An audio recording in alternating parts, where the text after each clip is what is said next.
따뜻한 국밥 드시고 가세요.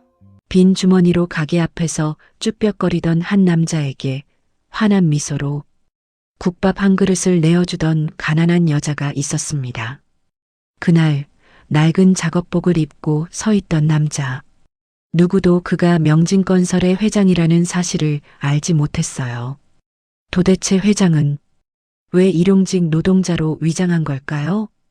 그리고 그 여자의 얼굴을 마주한 순간 회장의 심장이 쿵 하고 내려앉고 말았어요. 도대체 무슨 일이 있었던 걸까요? 이야기 시작 전 구독과 좋아요를 눌러주세요. 지금 어디서 듣고 계신지 댓글 남겨주시면 그곳에 따뜻한 행운이 가득하기를 바라겠습니다. 해가 저물어가는 늦은 오후였습니다. 서울 도심 한복판 명진건설이 짓고 있는 거대한 건설 현장 앞으로 검은 세단 한 대가 미끄러져 들어왔어요. 차창 밖 풍경은 평소와 사뭇 달랐습니다.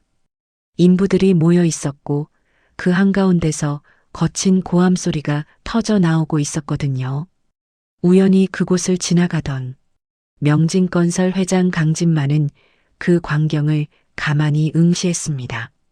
진만은 운전석을 향해 잠깐 차를 세워달라고 낮게 일렀습니다. 비서실장 병호가 백미러로 진만의 얼굴을 흘끔 살폈어요. 회장의 미간에 깊은 골이 패여 있는 것을 확인한 병호는 아무 말 없이 차를 갓길에 댔습니다. 진만이 천천히 차에서 내리자 4월 말의 차가운 바람이 그의 양복깃을 스쳤어요. 인부들이 외치는 말소리가 똑똑히 들려오기 시작했습니다. 이미 2달째 임금이 밀렸다는 절규, 어디로 도망갔는지 모를 소장을 향한 욕설이 한꺼번에 터져 나오고 있었어요. 머리가 희끗한 한 노동자가 작업화를 벗어 흙바닥에 내동댕이 쳤습니다. 그의 손은 분노로 부들부들 떨렸고 두 눈은 벌겋게 충혈되어 있었죠. 옆에 있던 또 다른 인부는 주저앉아 두 손으로 얼굴을 감싸쥐고 있었습니다. 다 큰 사내가 사람들 앞에서 우는 것조차 부끄러워 입술을 지식이며 참고 있었어요. 진만은 그 자리에 우뚝 멈춰 섰습니다. 가슴 한구석이 묵직하게 내려앉았거든요. 자신의 회사 이름이 새겨진 안전모가 굴러다니는 이 현장에서 임금체불이라는 말이 터져 나오고 있다는 사실이 도무지 믿기지 않았습니다. 진만은 입술을 꽉 깨물었어요. 분명 지난주 결제 서류에서는 모든 임금이 정상 지급된 것으로 되어 있었거든요. 그는 머릿속으로 빠르게 더듬어 보았습니다. 이건 단순한 실수가 아니라 누군가 작정하고 숫자를 만지고 있다는 직감이 들었어요. 하청업체에서 무언가가 골마 터지고 있다는 신호가 분명했습니다. 36년 동안 건설 현장 바닥에서 굴러온 사람의 직감이었죠. 진만은 자신도 모르게 두 손을 내려다보았어요. 매끈하게 다듬어진 손톱, 깨끗한 손등, 펜을 잡고 도장을 찍던 손이었습니다. 그러나 36년 전 이 손은 갈라진 굳은 살로 뒤덮여 있었고 시멘트 가루에 절어 송금이 보이지 않을 정도였거든요. 순간 36년 전의 풍경이 스쳐 지나갔습니다. 20살의 청년 진만. 가진 것이라곤 아픈 어머니와 빚더미뿐이었어요. 새벽 4시면 인력시장에 나가 줄을 섰고 한겨울 새벽에는 시멘트 50kg짜리 포대를 등에 지고 4층까지 오르내리며 죽기 살기로 일했습니다. 그날 저녁 일당을 떼어먹고 도망간 반장 때문에 빈손으로 돌아오던 그 길. 한강 다리 위에서 펑펑 쏟아지던 눈송이를 맞으며 청년 진만은 두 주먹을 꽉 쥐고 다짐했어요. 만약 자신이 성공한다면 절대로 사람을 이렇게 부려먹지 않겠다고. 사람 대접 받으며 일할 수 있는 현장을 반드시 만들겠다고요. 그 다짐 하나로 36년을 달려왔습니다. 그런데 지금 그 청년이 이루어낸 회사의 현장에서 똑같은 일이 벌어지고 있었어요. 진만의 두 다리에서 힘이 스르르 빠졌습니다. 언제 다가왔는지 병호가 곁에 서 있었어요. 병호야, 내가 그동안 뭘 했던 거니? 종이 위의 숫자들만 보면서 내가 약속했던 그 현장을 만들어가고 있다고 착각했던 거야. 너무나도 오만했어. 진만은 자신의 가슴을 주먹으로 툭 쳤습니다. 가슴 깊은 곳에서 자기 자신에 대한 깊은 부끄러움이 욱신거리며 올라왔어요. 검은 세단으로 돌아온 진만은 한참을 침묵하다가 천천히 입을 열었습니다. 내일 새벽 그 현장에 다시 가겠노라고, 그것도 회장이 아닌 일용직 노동자로 직접 들어가겠노라고 말이에요. 병호는 자신의 귀를 의심했어요. 그는 차를 한쪽에 세우고 몸을 돌려 진만을 마주 보았습니다.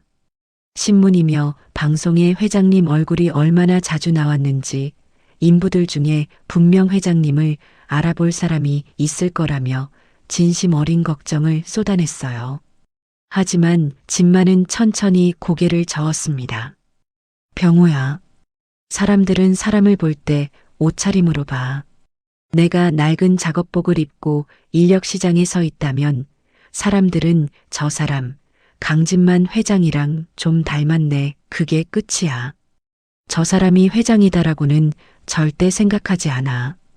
병호는 입술을 깨물었어요. 회장의 말이 일리가 있었지만 그래도 마음이 놓이지 않았습니다. 진만은 두 눈으로 직접 봐야겠다고 서류 위의 숫자가 아니라 흙바닥 위의 진실을 자기 가슴으로 느껴봐야겠다고 못을 박았어요. 그래야 회사를 바로잡을 수 있다는 것이었습니다. 병호는 결국 깊은 한숨을 내쉬며 고개를 끄덕일 수밖에 없었어요. 그날 밤 진만은 펜트하우스 옷장 깊숙한 곳을 뒤졌습니다. 36년 전 처음으로 현장 일을 시작했을 때 입었던 낡은 작업복 한 벌이 비닐에 쌓여 보관되어 있었거든요. 천이 닳고 닳아 무릎과 팔꿈치 부분이 해져 있었지만 진만은 차마 이 옷을 버리지 못했었어요. 자신의 초심이었으니까요. 진만은 거울 앞에서 천천히 양복을 벗었습니다.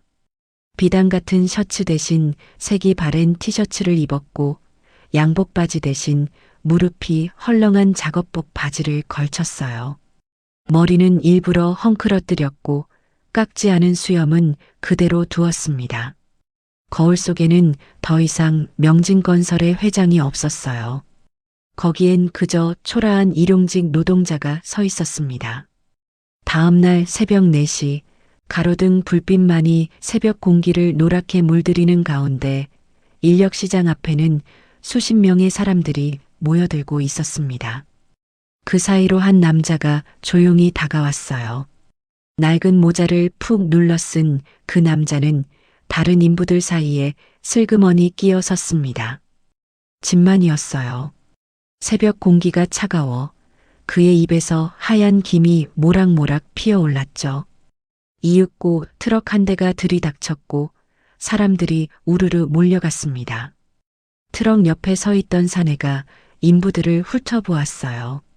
김두식 소장이었습니다. 42세의 그는 떡 벌어진 어깨에 험상궂은 인상을 한 사내였어요. 두식의 눈길이 진만에게 닿았습니다. 그는 피코 웃음을 치며 다 늙은 양반이 뭘 하겠다고 여기까지 나왔냐고 비아냥거렸어요. 집에 가서 손주나 봐주쇼. 이 나이에 어디서 일을 한다고. 진만은 아주 천천히 두식 앞으로 다가갔어요. 그러고는 모자를 벗어 가슴에 얹고 깊숙이 고개를 숙였습니다. 한 번만 써달라고 집에 쌀이 떨어졌으니 뭐든지 하겠다고 간곡히 부탁했어요. 진만의 목소리는 떨리고 있었습니다. 그것은 연기가 아니었어요.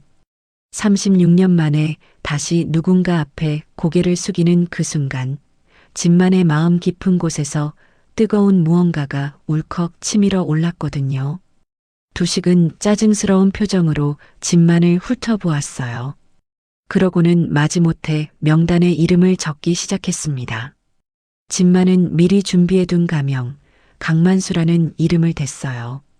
두식은 별 관심 없다는 듯 이름을 적고는 손가락으로 트럭 짐칸을 가리켰습니다. 굼뜨면 일당이 없으니 빨리 타라며 거칠게 내쫓듯 손짓을 했어요. 짐만은 다시 깊이 고개를 숙이고는 트럭에 올라탔습니다. 짐칸 한 구석에 자리를 잡고 앉으니 옆에 젊은 남자가 따뜻한 보온병을 내밀었어요. 아저씨, 한 잔 드세요. 새벽엔 속을 데워야 합니다.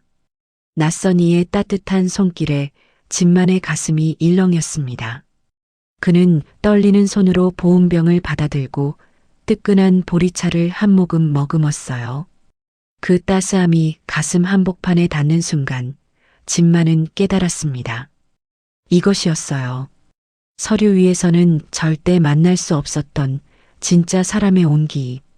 36년 동안 잊고 살았던 그 공기가 지금 자신의 폐 깊숙이 들어차고 있었습니다.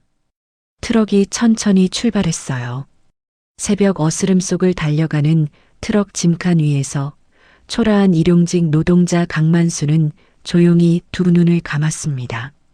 길고 긴 하루가 이제 막 시작되고 있었어요. 해가 중천을 넘어 서쪽으로 기울기 시작할 무렵이었습니다. 짐만은 자재 더미 옆에 앉아 잠시 허리를 폈어요. 새벽부터 무거운 시멘트 포대를 나르고 철근을 정리하느라 온몸이 욱신거렸거든요. 56세의 몸은 더 이상 20대의 그 몸이 아니었습니다. 손바닥에는 벌써 물집이 두어 개 잡혔고 허리는 펴는 것조차 힘들 지경이었어요. 짐만은 마른 입술을 혀끝으로 적시며 하늘을 한번 올려다보았습니다. 구름 한 점 없는 가을 하늘이 야속할 만큼 푸르렀죠. 그때 현장 한쪽이 갑자기 술렁이기 시작했습니다. 김두식 소장이 사무실에서 나와 인부들을 모아놓고 무언가를 발표하고 있었거든요. 짐만도 천천히 몸을 일으켜 그쪽으로 다가갔습니다. 인부들의 굳은 표정만 보아도 좋은 소식이 아니라는 것을 한눈에 알 수 있었어요. 두식은 마치 사소한 일이라도 되는 양 손을 휘휘 저으며 가벼운 말투로 이야기를 꺼냈습니다. 그러니까 말이야. 이번 주 임금이 좀 늦어진다고. 다음 주 금요일에는 무조건 들어올 거니까. 일주일만 참아. 말을 끝낸 두식은 인부들의 반응을 살피지도 않고 휙 돌아서서 사무실로 들어가 버렸어요. 그의 발걸음에는 미안함의 그림자조차 비치지 않았죠. 순간 인부들 사이에서 무거운 침묵이 흘렀습니다. 누구 하나 입을 떼지 못했어요. 항의할 기력조차 없는 듯 그저 멍하니 서로의 얼굴만 쳐다볼 뿐이었거든요. 머리가 희끗한 한 노동자가 힘없이 중얼거렸어요. 또 밀렸네. 또. 그의 얼굴에는 분노보다 깊은 체념이 서려 있었습니다. 또 다른 인부는 작업모를 벗어 흙바닥에 툭 던지고는 그 자리에 풀썩 주저앉아 버렸어요. 그러고는 거친 두 손으로 얼굴을 감싸 쥐었습니다. 어깨가 들썩였지만 소리는 새어나오지 않았어요. 다 큰 사내가 사람들 앞에서 우는 것조차 부끄러워 입술을 지식이며 참고 있었던 거예요. 한참 만에 그가 갈라진 목소리로 겨우 한마디를 토해냈습니다. 마누라가 어제도 전화했는데 아들놈 등록금 마감일이 코앞이라고. 뒷말은 차마 잊지 못했습니다. 그 침묵이 오히려 더 큰 울음처럼 들렸어요. 짐만은 그 모습을 가만히 지켜보고 있었습니다. 가슴이 욱신거렸어요. 자신의 회사에서 일하는 사람들이 이렇게 무너지고 있었던 겁니다. 한 푼이 없어서 단돈 몇만 원이 없어서 저렇게 고개를 떨구는 것이었죠. 자신이 만든 회사가 사람들의 눈물 위에 세워지고 있었다는 사실에 짐만은 숨이 막혔어요. 짐만은 자신의 주머니를 슬며시 만져보았습니다. 노동자로 위장하기 위해 일부러 빈 주머니로 나왔거든요. 동전 한 입도 잡히지 않았어요. 그제야 짐만은 깨달았습니다. 빈 주머니의 무게가 얼마나 무거운 것인지를요. 그때 한쪽에서 사람이 비틀거렸습니다. 마른 체구의 한 남자가 어지러운 듯 기둥을 짚으며 휘청거렸거든요. 어제도 그제도 제대로 끼니를 챙기지 못한 듯 그의 얼굴은 핏기 하나 없이 창백했어요. 옆에 있던 동료가 황급히 달려가 그를 부축했습니다. 비틀거리던 남자는 동료의 어깨에 기대며 힘없이 웃어 보였어요. 그 웃음이 어찌나 야위고 가벼운지 보는 사람의 가슴까지 텅 비어버리는 것 같았죠. 부축하던 동료는 한참을 망설이다가 깊은 한숨을 내쉬며 입을 열었습니다. 미정씨네 가요. 우리 가서 국밥 한 그릇만 얻어먹자고요. 비틀거리던 남자는 미안한 듯 고개를 가로저었지만 동료는 단호했어요. 사람이 죽게 생겼는데 자존심이 무슨 소용이냐며 미정씨가 또 웃으며 받아줄 거라고 거듭 그를 다독였죠. 비틀거리던 남자는 결국 말없이 고개를 끄덕였습니다. 입술이 잘게 떨리고 있었어요. 그 모습을 옆에서 지켜보던 또 다른 인부 하나가 가만히 진만을 향해 다가왔습니다. 20대 후반쯤 되어 보이는 사내였어요. 그는 진만의 어깨를 툭 치며 사람 좋은 얼굴로 말을 건넸습니다. 아저씨도 임금 못 받으셨죠? 우리랑 같이 가요. 온정 국밥집이라고 있어요. 진만은 흠칫 놀라 사내를 쳐다보았어요. 처음 본 자신을 챙겨주는 그 마음씨가 가슴에 콱 박혔거든요. 가난한 노동자들이 가난한 노동자를 걱정하는 모습, 진만이 좀처럼 보지 못한 풍경이었습니다. 진만은 잠시 망설이며 손을 휘휘 저었어요. 괜찮으니 댁들이나 가서 잘 드시라고 자신은 정말 괜찮다고 거듭 사양했습니다. 하지만 사내는 물러서지 않았어요. 빈속에 일하다 큰일 나신다며 미정 씨가 절대 부담을 주지 않을 사람이라며 진만의 팔을 가만히 잡아 끌었거든요. 진만은 거절하려 했지만 문득 마음이 바뀌었습니다. 그 미정 씨라는 사람이 도대체 어떤 사람인지 자신의 두 눈으로 직접 확인해 보고 싶어졌거든요. 가난한 노동자들이 이렇게 입을 모아 칭찬하는 사람이라면 분명 보통 사람은 아닐 것 같았어요. 진만은 천천히 고개를 끄덕이며 신세를 좀 지겠다고 나직이 답했습니다. 대여섯 명의 인부들이 줄지어 현장을 빠져나왔어요. 진만도 그 뒤를 조용히 따라갔습니다. 골목을 두어 번 돌아 들어가니 작고 허름한 국밥집 하나가 보였어요. 빛바랜 간판에는 온정국밥이라는 네 글자가 정갈한 글씨로 적혀 있었죠. 가게 앞 화분에는 누군가가 정성껏 가꾸는 듯한 채송화가 소담하게 피어 있었습니다. 그런데 가게 앞에 다다른 인부들이 서로 눈치만 보며 머뭇거리는 거예요. 누구 하나 선뜻 문을 열지 못했습니다. 한 사람은 작업복 자락을 만지작거렸고 또 한 사람은 자기 발끝만 내려다보았어요. 또 공짜로 얻어먹기가 너무 미안해서 발이 떨어지지 않는다고 그들은 서로를 향해 멋쩍은 웃음을 흘렸죠. 다 큰 어른들이 가게 앞에서 쭈뼛거리는 모습이 어쩐지 짠하면서도 정겨웠습니다. 진만의 가슴이 또 한 번 일렁였어요. 바로 그때였어요. 가게 문이 활짝 열렸습니다. 안에서 한 젊은 아가씨가 환하게 웃으며 뛰어나왔거든요.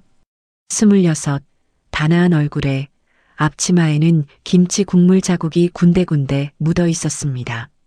미정이었어요. 그녀의 목소리는 봄날의 햇살처럼 환하게 골목을 가득 채웠죠. 아저씨들, 거기서 뭐 하세요? 빨리 들어오세요. 미정은 망설이는 인부들의 팔을 덥석 잡아 끌었습니다. 오늘은 정말로 재료가 많이 남아서 안 드시면 다 버려야 한다고 자기 좀 도와주신다 생각하고 편하게 드시고 가시라며 그녀는 한사코 인부들을 가게 안으로 끌어들였어요. 인부들의 자존심이 상하지 않도록 일부러 그렇게 말하는 것이 분명했습니다. 진만은 그 마음 씀씀이에 가슴이 뭉클해졌어요. 인부들은 그제야 고개를 끄덕이며 가게 안으로 들어섰습니다. 집만도 모자를 푹 눌러 쓴 채 슬그머니 그들을 따라 들어갔어요. 좁은 가게 안에는 따끈한 국물 냄새가 가득했습니다. 미정은 부지런히 움직이며 김치며 깍두기를 한 그릇씩 내어놓았어요. 그녀의 손길은 마치 자기 식구들 챙기듯 자연스럽고 따뜻했습니다. 이윽고 김이 모락모락 나는 국밥이 진만의 앞에 놓였어요. 진만은 천천히 고개를 들어 미정의 얼굴을 바라보았습니다. 그 순간이었어요. 미정이 진만에게 환하게 웃어주는 그 찰나, 진만의 심장이 쿵 하고 내려앉았거든요. 어디선가 본 듯한 얼굴이었습니다. 그 미소, 그 눈매가 어쩐지 가슴 깊은 곳을 건드렸어요. 알 수 없는 그리움이 스멀스멀 피어올랐습니다. 그것은 마치 아주 오래 잊고 살았던 누군가를 마주한 것 같은 그런 묘한 느낌이었죠. 진만은 영문을 모른 채 한참을 미정의 얼굴에 시선을 두고 있었습니다. 미정이 다정한 목소리로 식기 전에 드시라고 권하는 소리에 진만은 그제야 정신을 차렸어요. 진만은 황급히 고개를 숙이고는 떨리는 손으로 숟가락을 들었습니다. 뜨끈한 국물 한 술을 입에 머금는 순간 진만은 또 한 번 가슴이 일렁였어요. 이건 그저 국밥이 아니었습니다. 누군가가 정성껏 끓인 사람의 마음이 담긴 따뜻한 한 끼였어요. 진만의 콧날이 시큰해졌습니다. 56세의 회장이 국밥 한 그릇 앞에서 눈물을 글썽이고 있었거든요. 진만은 행여 누가 볼세라 황급히 고개를 더 깊이 숙였어요. 옆자리에서 인부들이 두런두런 이야기를 나누고 있었습니다. 미정 씨가 본인도 빠듯하게 살면서 자기들 같은 사람들 챙기는 거 보면 천사가 따로 없다고 한 인부가 나직한 목소리로 입을 뗐어요. 그러자 다른 인부가 맞장구를 치며 말을 이었습니다. 저번에 자기 집에 쌀 떨어졌다고 하니까 가게에 있던 쌀까지 한 봉지 싸주더라는 거예요. 동네 폐지 줍는 할머니들한테도 매일 국밥 한 그릇씩 그냥 내어주고 비 오는 날엔 우산까지 챙겨드린다는 이야기가 이어졌죠. 요즘 세상에 이런 아가씨가 어디 있겠냐고 진짜 보배 중에 보배라고 그들은 입을 모았습니다. 진만은 묵묵히 국밥을 떠먹으며 그 이야기들을 하나하나 가슴에 새겼어요. 가슴이 자꾸만 뜨거워졌습니다. 요즘 세상에 정말로 이런 아가씨가 있다니, 그것도 자신이 모르는 골목 한 구석에서 이렇게 따뜻한 불빛처럼 살아가고 있다니, 진만은 도무지 믿어지지가 않았어요.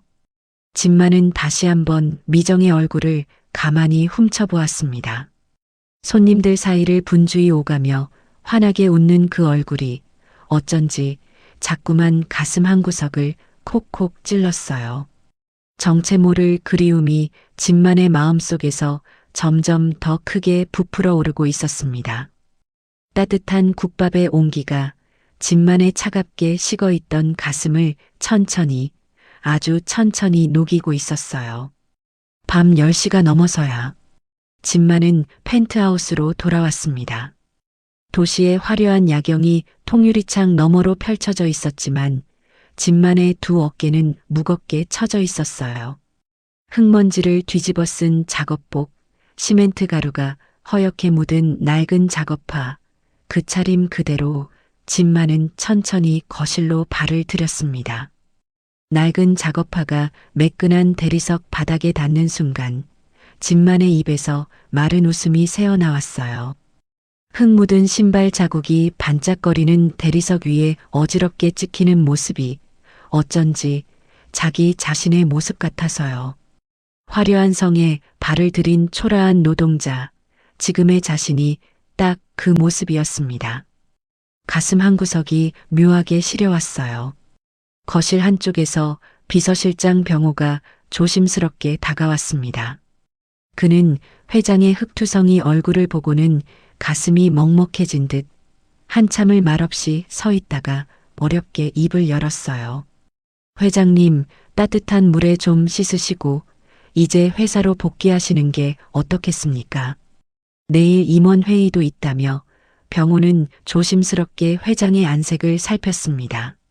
단 하루 만에 10년은 더 늙어버린 듯한 회장의 모습이 차마 보기 힘들었거든요. 진만은 천천히 고개를 저었어요. 단호한 움직임이었습니다. 며칠 더 지켜보겠다고 자신의 두 눈으로 직접 보고 가슴으로 느껴야 할 게 아직 많이 남았다고 진만은 낮은 목소리로 말했죠. 회의는 부회장에게 맡겨두라는 짧은 지시가 뒤를 이었습니다. 병호는 더 말리지 못하고 깊은 한숨을 내쉬며 고개를 끄덕였어요. 진만의 그 단호한 눈빛 앞에서는 병호도 더는 입을 댈 수 없었거든요. 진만은 그대로 서재로 들어갔습니다. 문이 닫히는 순간 진만의 입에서 가느다란 신음이 새어나왔어요. 그제야 참고 참아왔던 통증이 한꺼번에 몰려왔거든요. 허리가 끊어질 듯 쑤셨고 어깨는 누가 망치로 두드리는 것 같았습니다. 손바닥에 잡힌 물집은 터져서 쓰라렸고 무릎은 굽힐 때마다 비명을 질러댔어요. 진만은 절뚝거리며 책상 옆 가죽 의자에 털썩 주저앉았습니다. 단 하루의 노동만으로도 온몸의 뼈마디가 부서질 듯 아팠습니다.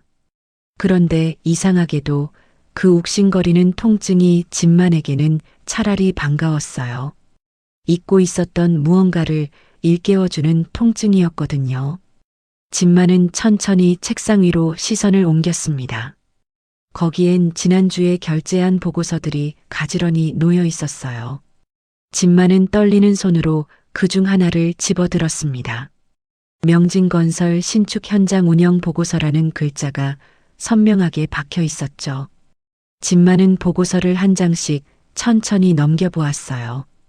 거기엔 임금 100% 정상 지급, 근로자 만족도, 우수, 안전사고 제로 같은 깔끔한 글자들이 빼곡히 적혀 있었습니다. 매끈한 그래프, 완벽한 숫자들. 보고서만 보면 그 현장은 천국이었어요. 그러나 진만은 오늘 그 천국의 진짜 얼굴을 두 눈으로 똑똑히 보았습니다. 두 달치 임금이 밀린 채 굶주리는 사람들, 어지러워 비틀거리는 마른 인부, 작업화를 흙바닥에 내동댕이 치며 절규하던 가장의 모습, 그리고 빈 주머니로 가게 앞에서 쭈뼛거리던 그 큰 어른들의 무너진 어깨. 깨끗한 보고서 한 장 뒤에 그 모든 비명이 숨죽인 채 묻혀 있었던 것이었죠.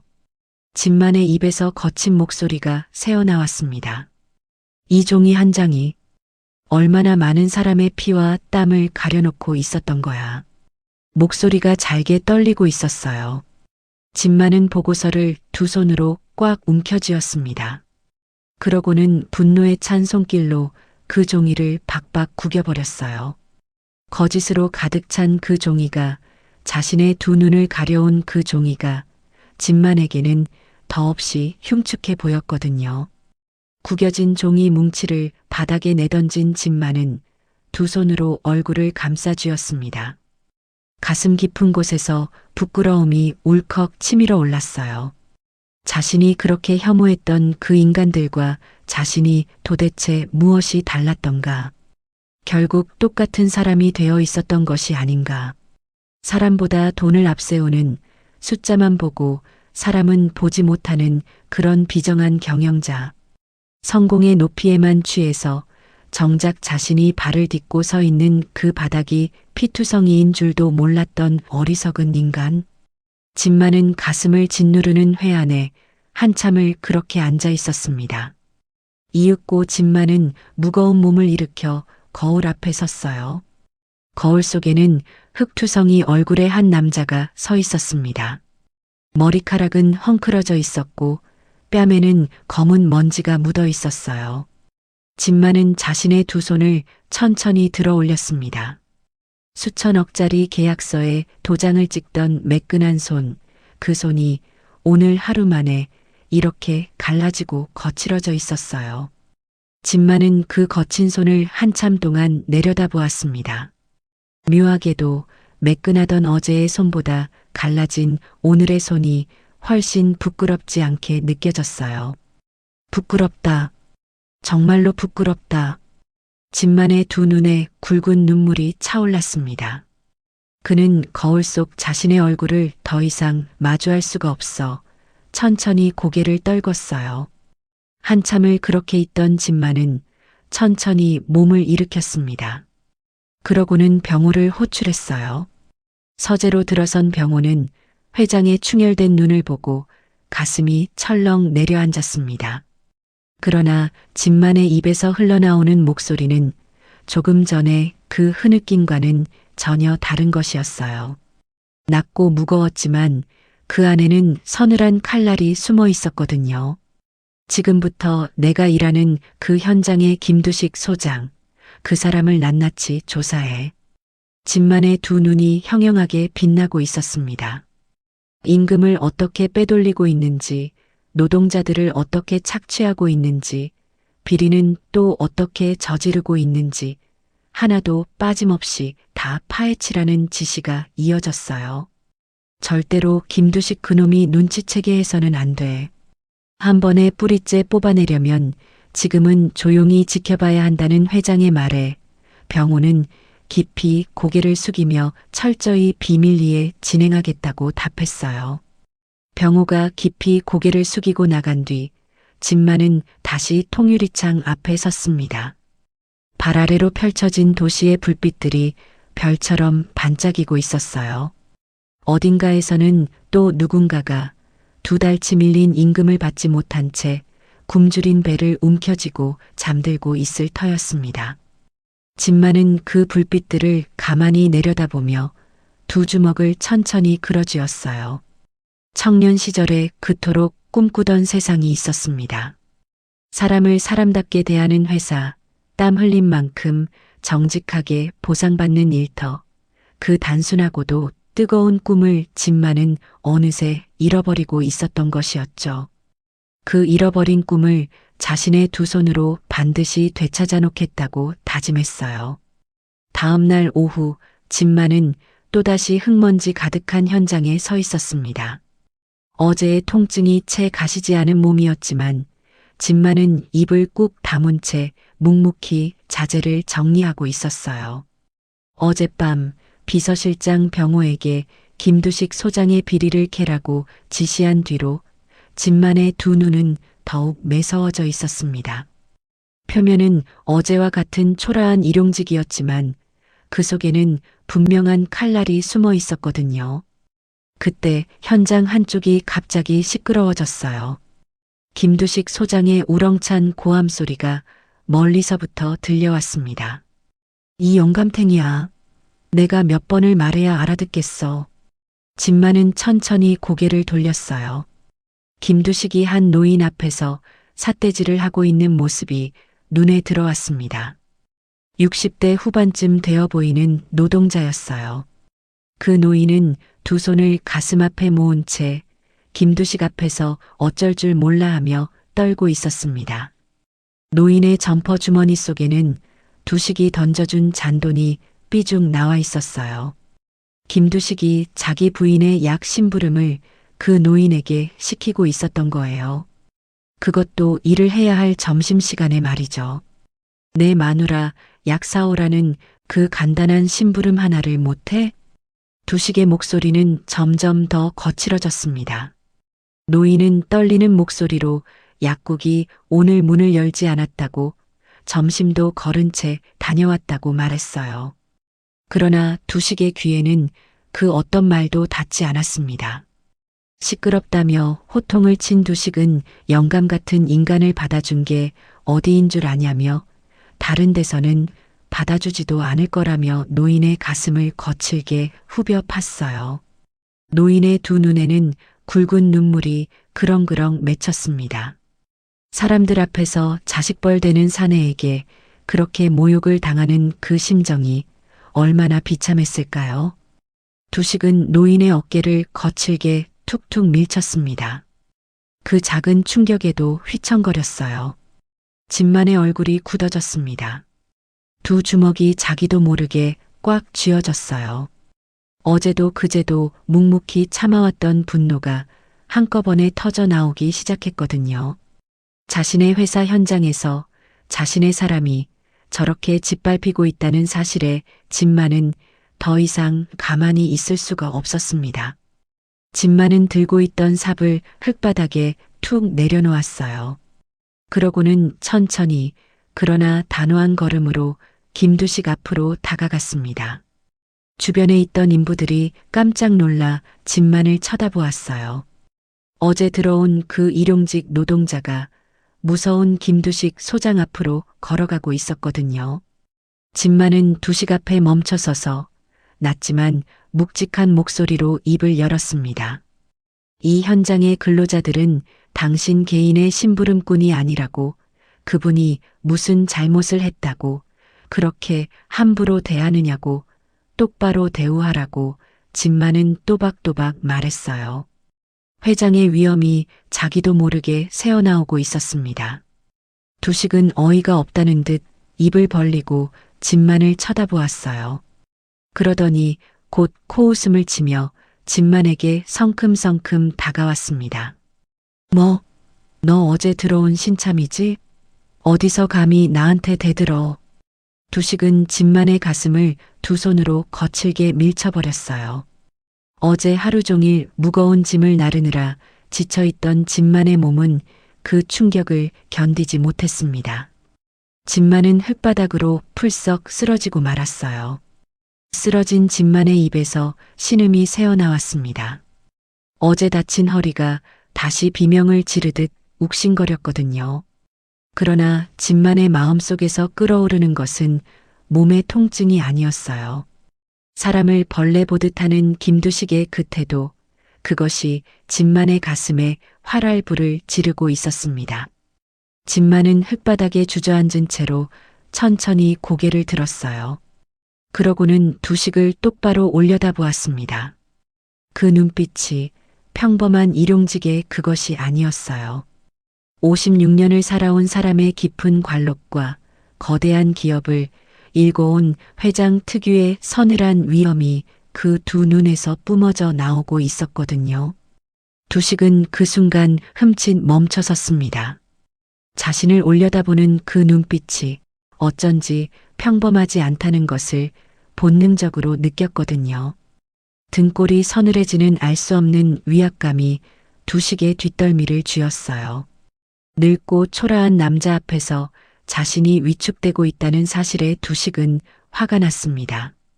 자존심이 상한 그는 다시 한 발자국 다가서며 손을 들어 올렸어요. 진만에게 다시 한번 본때를 보여주려는 것이었죠. 바로 그때였습니다. 안 돼요. 날카로운 비명이 현장의 공기를 갈랐어요. 마침 점심 그릇을 회수하러 현장에 들렀던 미정이 그 광경을 보고는 들고 있던 빈 그릇 가방을 흙가닥에 내던지고 달려왔거든요. 미정은 한달음에 달려와 두식과 흙바닥에 쓰러진 진만 사이를 자기 몸으로 막아섰습니다. 두 팔을 활짝 벌려 진만을 등 뒤로 감싼 미정의 두 눈에는 분노의 불꽃이 일렁이고 있었어요. 작은 체구였지만 그 기세만큼은 불같았습니다. 소장님, 지금 뭐 하시는 거예요? 사람을 이렇게 밀치고도 무사할 줄 아세요? 미정의 목소리가 현장에 쩌렁쩌렁 울렸어요. 무슨 큰 잘못을 했다고 이렇게까지 하시느냐고 미정은 단호하게 따져 물었습니다. 두식은 어이가 없다는 듯 미정을 향해 손가락질을 했어요. 여자가 어디 현장 일에 끼어드냐며 가게 일이나 잘 보라며 두식은 험악한 목소리로 미정을 윽박질렀습니다. 그러나 미정은 한치도 물러서지 않았어요. 오히려 더 당당하게 한 걸음 앞으로 나섰습니다. 작은 어깨를 곧게 펴고 두식의 두 눈을 정면으로 마주본 미정은 또박또박 말을 이어갔어요. 제가 다 보고 있어요. 어르신께 당장 사과하세요. 사람 귀한 줄 모르는 이런 짓 절대로 용납 못해요. 미정의 목소리에는 떨림이 없었습니다. 그제야 멀찍이서 지켜보던 다른 인부들도 하나둘 가까이 다가오기 시작했어요. 모두의 시선이 두식에게 집중되었습니다. 그동안 두식의 횡포에 입을 꾹 다물어 왔던 노동자들의 눈빛이 미정의 용기에 힘입어 점점 매서워지고 있었거든요. 두식은 그 따가운 시선들이 부담스러웠어요. 인부들이 우르르 모여서 자신을 노려보자 두식의 기세도 한풀 꺾였습니다. 게다가 흙바닥에 주저앉아 있는 그 남자의 눈빛이 자꾸만 마음에 걸렸어요. 무언가 알 수 없는 그림자가 자신의 뒷덜미를 잡아끄는 듯한 그 묘한 기분 때문이었죠. 두식은 결국 재수 없다는 거친 욕설을 뱉어내며 휙 돌아서고 말았습니다. 그러고는 사무실 쪽으로 성큼성큼 걸어가 버렸어요. 그의 등이 어쩐지 도망치는 사람의 그것 같았습니다. 두식이 사라지자 미정은 그제야 후 하고 깊은 한숨을 내쉬었어요. 떨리던 두 손을 가만히 가슴에 얹고 마음을 진정시키더니 곧 흙바닥에 주저앉아 있는 진만에게로 몸을 숙였습니다. 미정은 진만의 옆에 무릎을 꿇고 앉았어요. 그러고는 두 손으로 조심스럽게 진만의 팔을 잡으며 부축하기 시작했습니다. 그 작은 손길이 어쩐지 너무도 따뜻해서 진만은 잠시 숨을 멈췄어요. 아저씨, 괜찮으세요? 어디 다친 데 없으세요? 미정의 목소리는 봄날의 햇살처럼 따스했어요. 진만은 자기도 모르게 가슴이 뜨거워졌어요. 어제 국밥집에서도 느꼈던 그 묘한 그리움이 미정의 손길을 통해 다시 한번 가슴 깊은 곳을 파고들고 있었거든요. 누군가에게 이런 따뜻한 위로를 받아본 게 도대체 얼마 만의 일이었던가요? 진만은 그 손길 하나에 가슴이 무너져 내릴 것만 같았습니다. 미정이 진만을 일으켜 세우기 위해 허리를 더 깊숙이 숙이는 그 찰나였어요. 미정의 셔츠 옷깃이 헐렁하게 벌어졌습니다. 그 사이로 가느다란 줄 하나가 흘러내렸어요. 줄 끝에는 작은 펜던트가 달려 있었습니다. 진만의 눈앞에 그 반짝이는 목걸이가 그대로 드러났어요. 진만의 두 눈동자가 천천히 흔들렸습니다. 미정의 옷깃 사이로 드러난 작은 펜던트, 햇살 아래 반짝이는 그 목걸이가 진만의 시야를 가득 채웠어요. 진만의 심장이 쿵 하고 내려앉았습니다. 숨이 턱 막히는 것 같았어요. 머릿속에서 무언가가 하얗게 전멸했습니다. 아니야, 그럴 리가. 진만은 떨리는 손을 가까스로 진정시키며 거친 숨을 삼켰어요. 흙바닥에 주저앉은 채로 미정의 얼굴을 가만히 올려다보았습니다. 진만은 떨리는 목소리를 애써 감추며 가까스로 입을 열었습니다. 아가씨, 실례지만 그 목걸이 어디서 났어? 진만의 목소리는 가늘게 떨리고 있었어요. 미정은 그제야 자신의 옷깃 사이로 드러난 목걸이를 발견하고는 옷매무새를 바로잡으며 환하게 웃었습니다. 아, 이거요? 어릴 때부터 항상 차고 있던 거예요. 저한텐 부적 같은 보물이죠.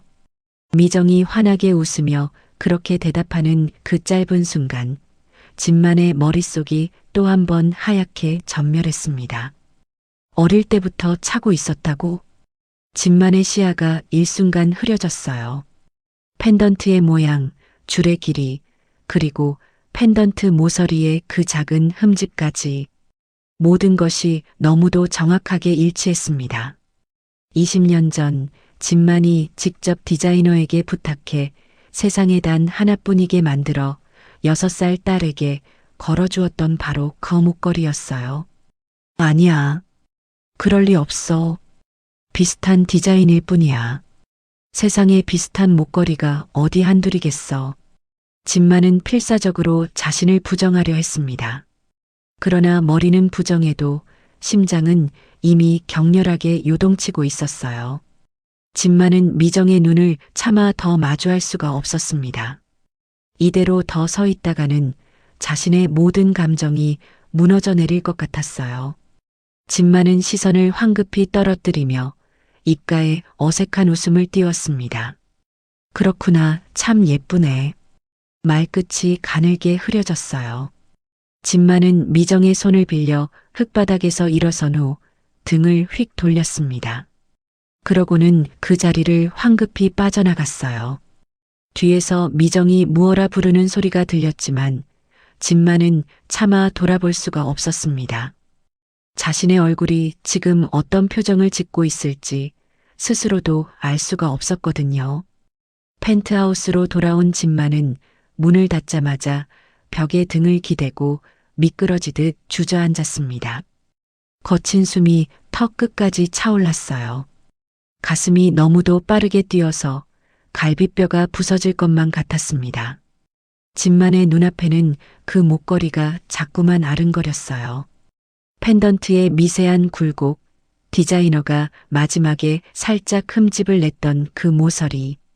진만은 그날을 또렷이 기억했습니다. 디자이너가 미안해하며 작업 막판에 이렇게 흠집이 나서 죄송합니다.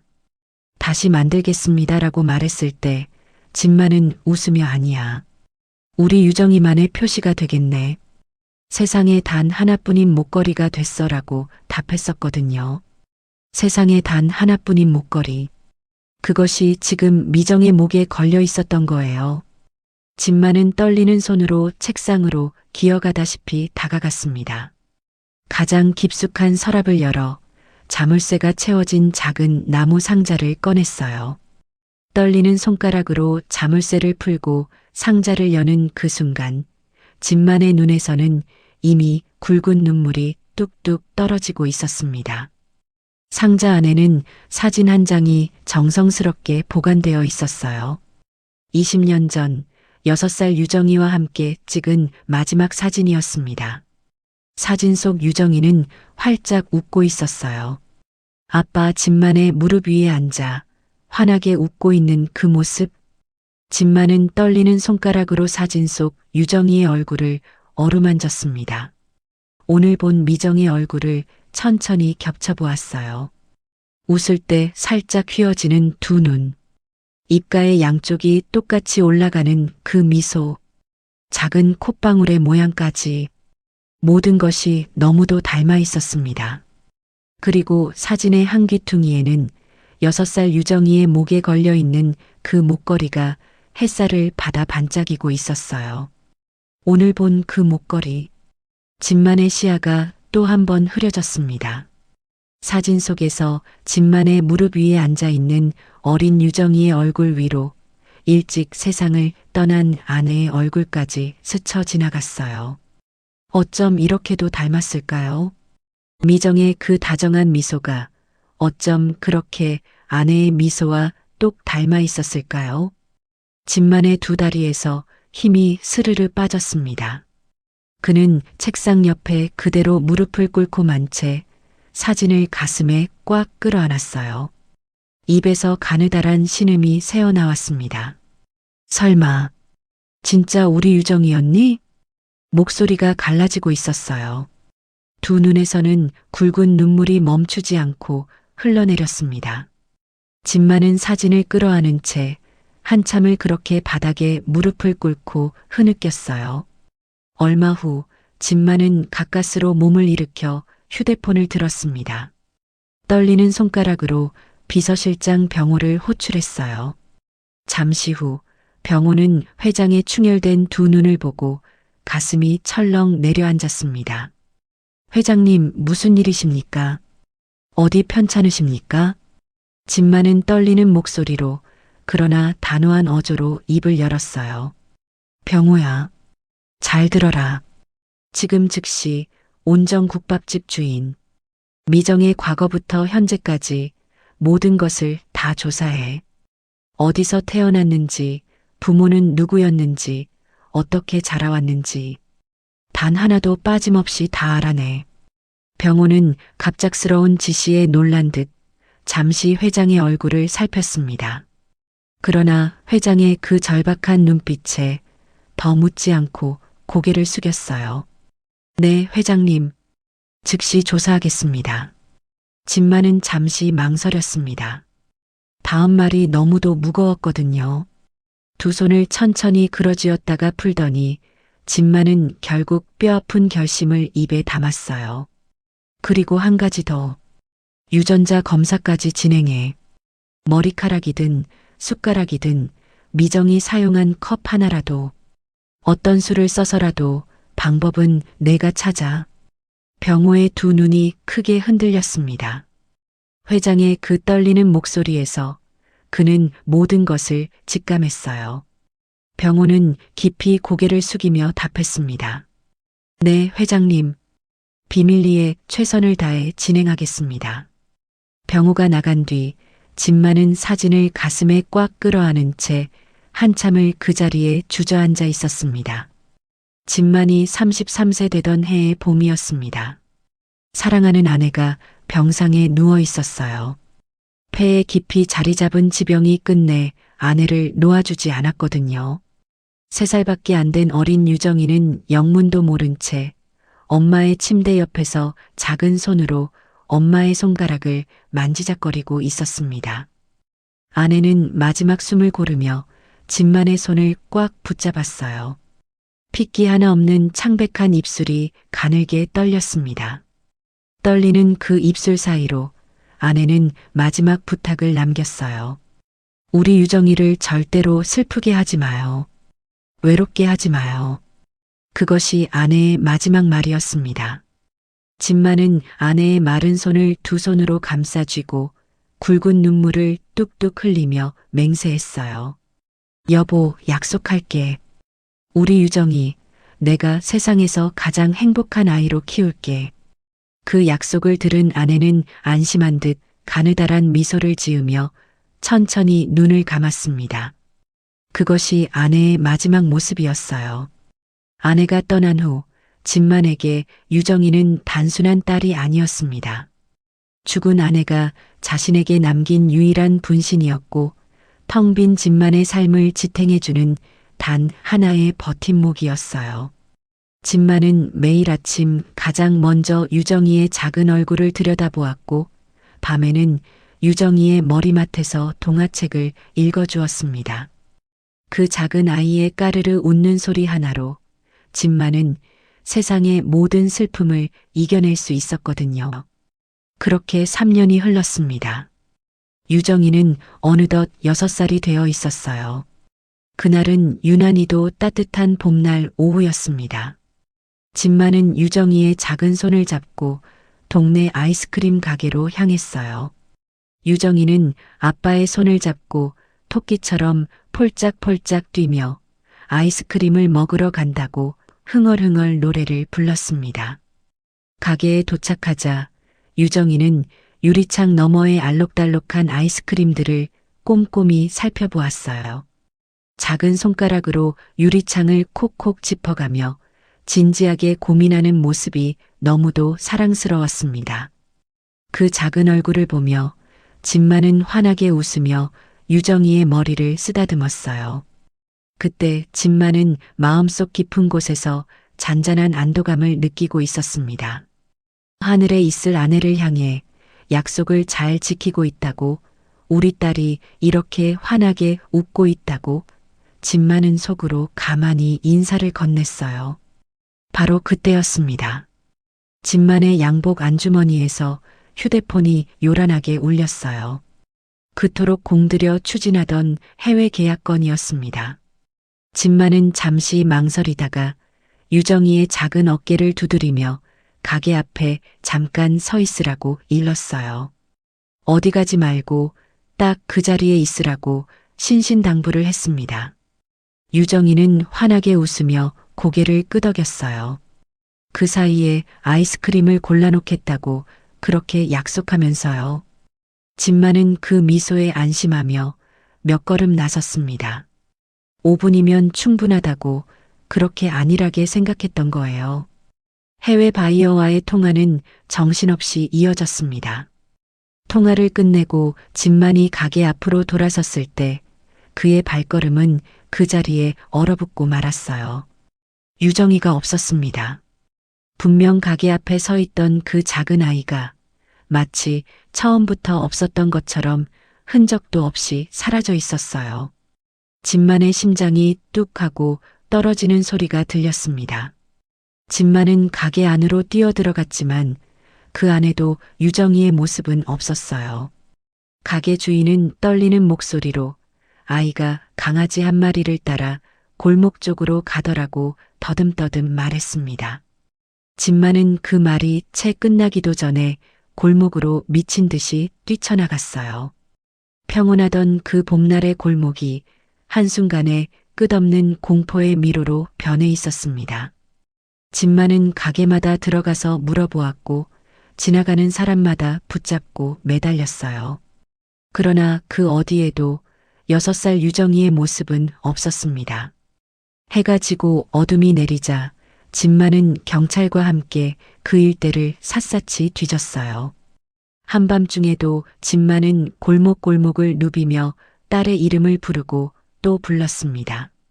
유정아, 아빠 여기 있어. 우리 유정이 어디 있니?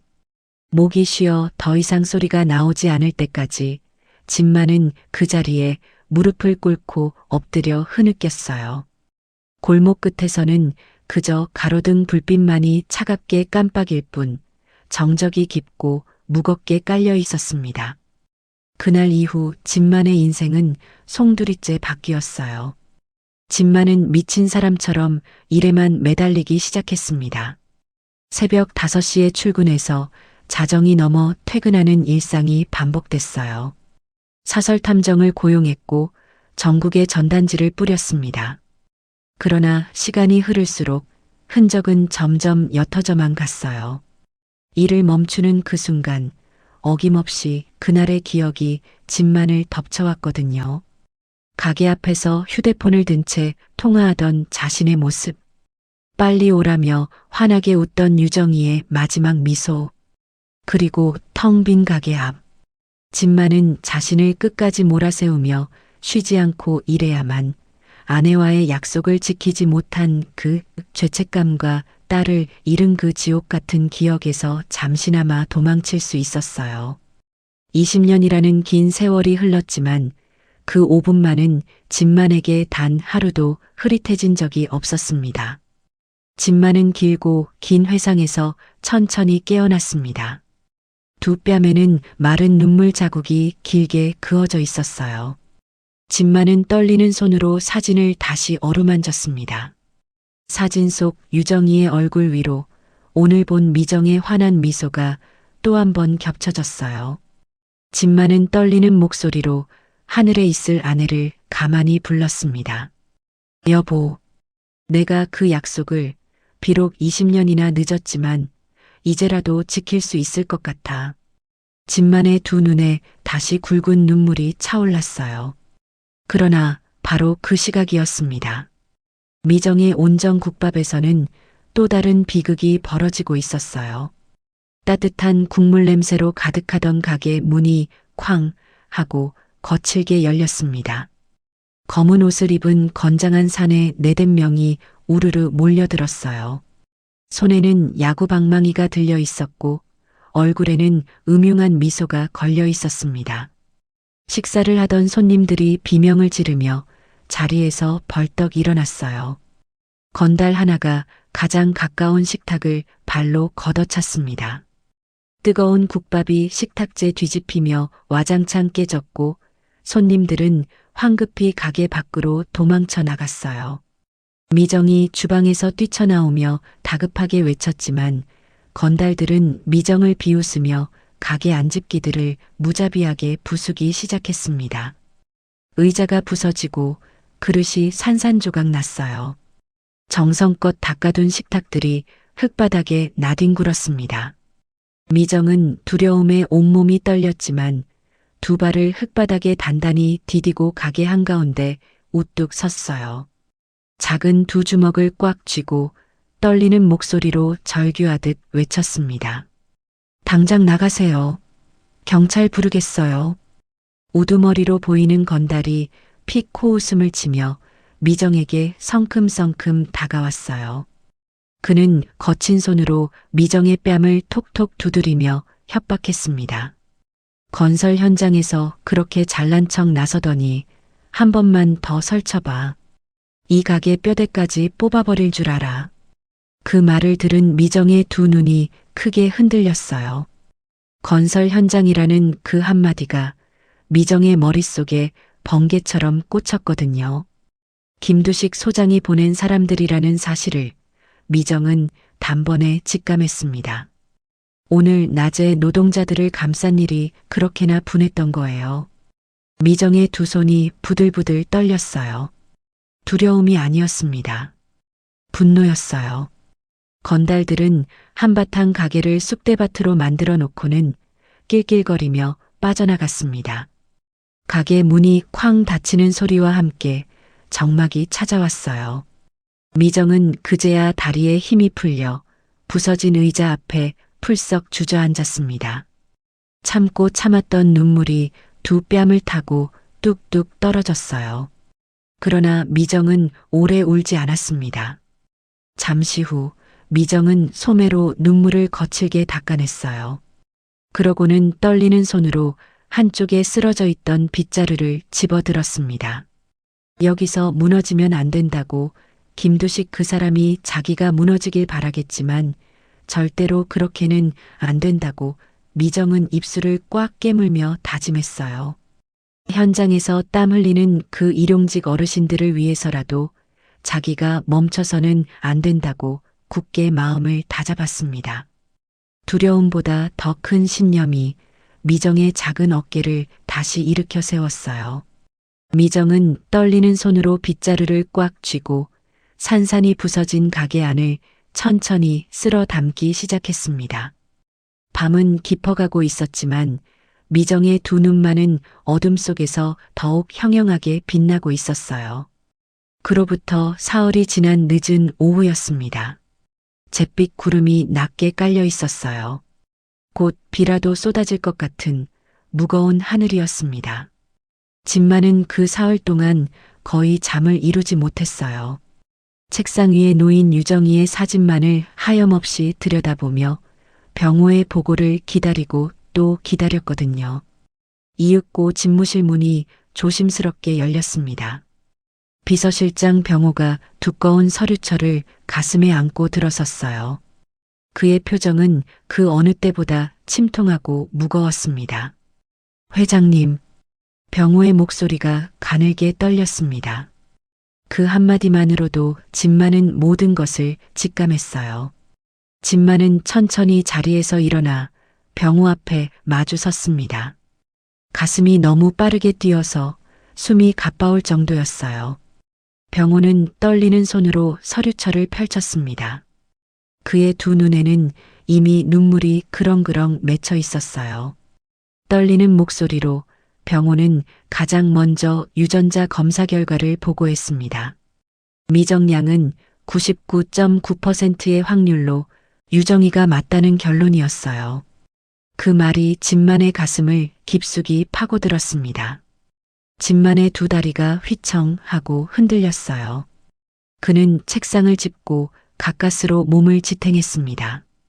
입에서는 거친 숨이 새어나왔고 두 눈에서는 굵은 눈물이 뚝뚝 떨어지기 시작했어요.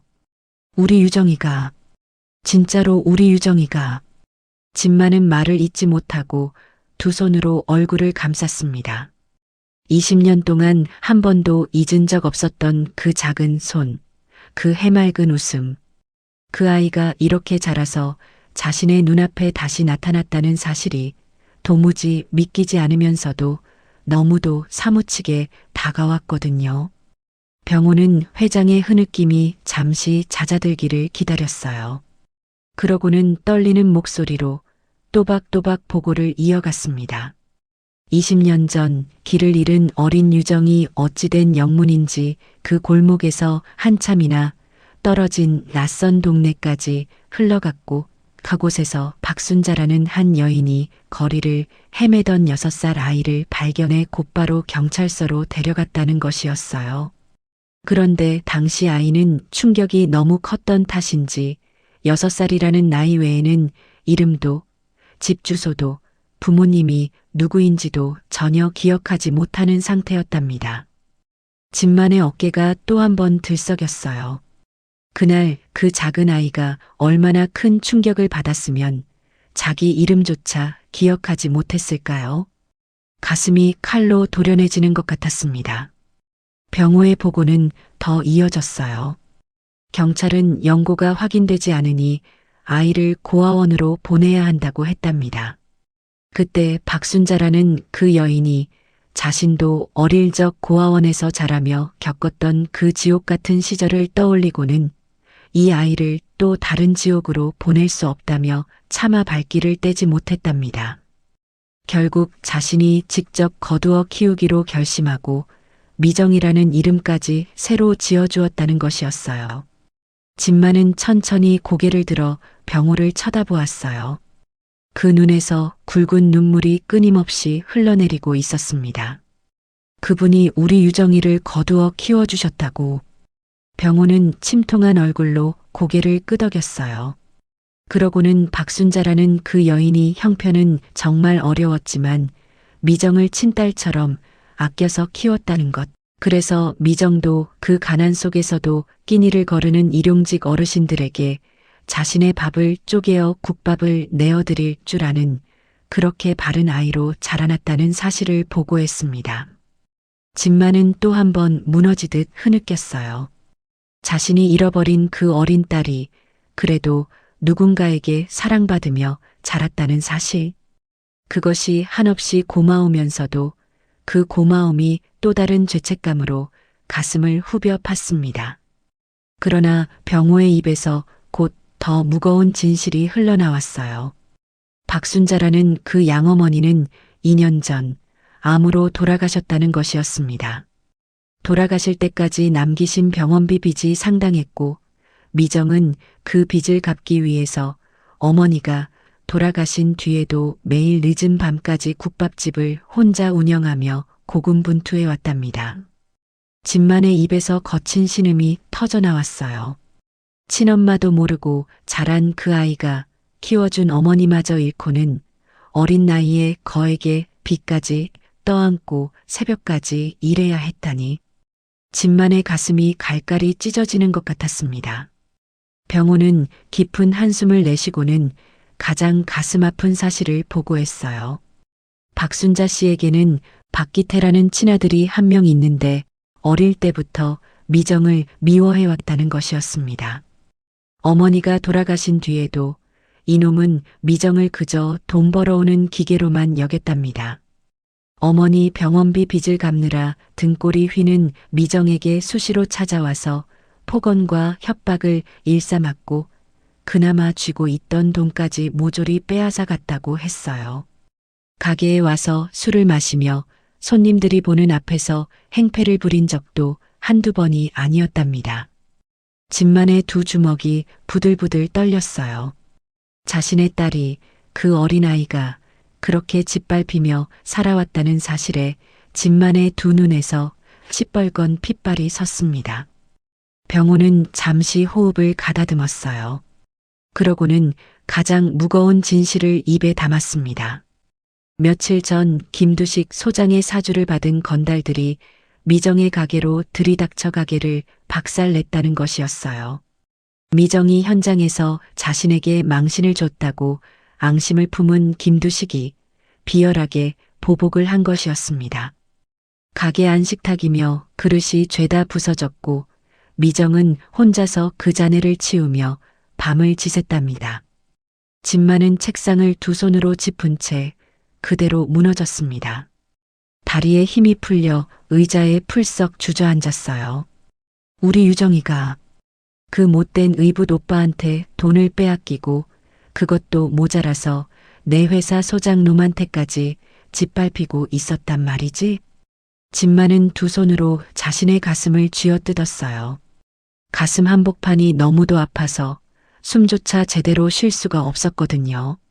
한참을 그렇게 무너져 있던 진만은 천천히 고개를 들었어요.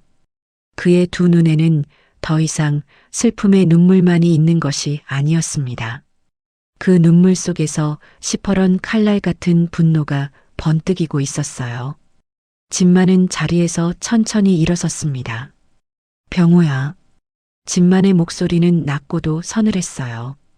그 안에는 거대한 기업을 일궈온 회장 특유의 무서운 위엄이 한꺼번에 담겨 있었습니다. 김두식 그놈이 내 딸의 가게에서 저지른 모든 행패의 증거, 박기태 그놈이 내 딸한테 저지른 폭언, 협박, 갈취, 그 모든 것을 단 하나도 빠짐없이 다 잡아내라. 가게 CCTV며 통화 기록이며 자금 흐름이며 주변 상인들 증언이며 죄다 모아. 병호는 깊이 고개를 숙였어요. 네, 회장님. 즉시 진행하겠습니다. 진만은 천천히 통유리창 앞으로 걸어갔습니다. 잿빛 구름이 가득한 도시를 내려다보며 진만은 두 주먹을 더욱 꽉 그어쥐었어요. 진만의 두 눈이 어둠 속에서 형형하게 빛나고 있었습니다. 20년 동안 묻어두었던 한 아버지의 분노가 이제 막 활화산처럼 끓어오르고 있었어요. 다음 날 저녁, 비가 가늘게 내리는 흐린 저녁이었어요. 어제 건달들이 휩쓸고 간 가게를 미정은 꼬박 하루를 들여 깨끗이 정리했습니다.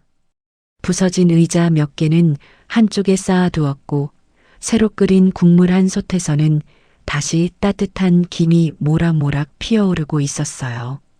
미정은 떨리는 마음을 다잡으며 또 하루를 살아내고 있었습니다. 바로 그때였어요. 가게 문이 쾅 하고 거칠게 열렸습니다. 비틀거리며 들어선 사람은 의붓오빠 기태였어요. 술 냄새가 가게 안에 진동했고 그의 두 눈은 벌겋게 충혈되어 있었습니다. 입가에 비뚤어진 미소를 짓고는 마치 자기 집인 양가게 안을 휘젓고 다녔어요. 기태는 곧장 계산대로 다가가 거친 손길로 서랍을 뒤지기 시작했습니다. 미정이 어머니의 병원비 빚을 갚으려고 한 푼, 두 푼 모아둔 그 소중한 돈이었어요. 미정은 주방에서 뛰쳐나오며 기태의 팔을 두 손으로 붙잡았습니다. 두 다리가 후들거렸지만 그 돈만은 절대로 빼앗길 수 없었거든요. 오빠, 제발 이러지 마. 이거 엄마 병원비 갚느라 겨우 모은 돈이란 말이야. 미정의 두 눈에서 눈물이 뚝뚝 떨어졌어요. 그러나 기태는 그 눈물 따위는 안중에도 없다는 듯 비웃으며 미정을 노려보았습니다.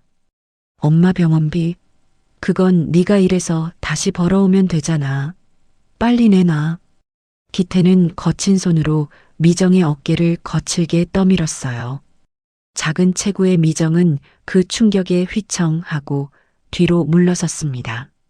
두려움에 온몸이 떨려왔지만 미정은 다시 일어서서 기태의 앞을 막아섰어요. 바로 그 순간이었습니다. 가게 문이 또 한 번 거칠게 벌컥 열렸어요. 말끔한 고급 정장을 차려입은 한 남자가 분노로 가득 찬 얼굴로 들어섰습니다. 진만이었어요. 머리는 단정하게 빗어 넘겼고 짙은 회색 정장에는 빳빳한 다림질 자국이 선명했습니다. 어제까지 흙먼지를 뒤집어 쓰고 자재를 나르던 그 초라한 모습은 어디에도 없었어요. 거기 서 있는 사람은 거대한 기업을 일궈온 명진건설의 회장 그 자체였습니다. 진만은 가게 안광경을 한눈에 훑어보았어요. 자기 딸의 어깨를 떠밀고 있는 그 사내를 본 순간 진만의 두 눈에 시퍼런 불꽃이 번뜩였습니다.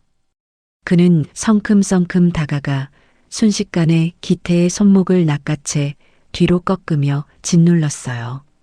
감히 내 딸에게 손을 대? 진만의 목소리는 낮고도 서늘했습니다. 그 안에는 20년 동안 묻어두었던 한 아버지의 분노가 한꺼번에 담겨 있었어요. 기태는 비명을 지르며 어쩔 줄 몰라 했습니다.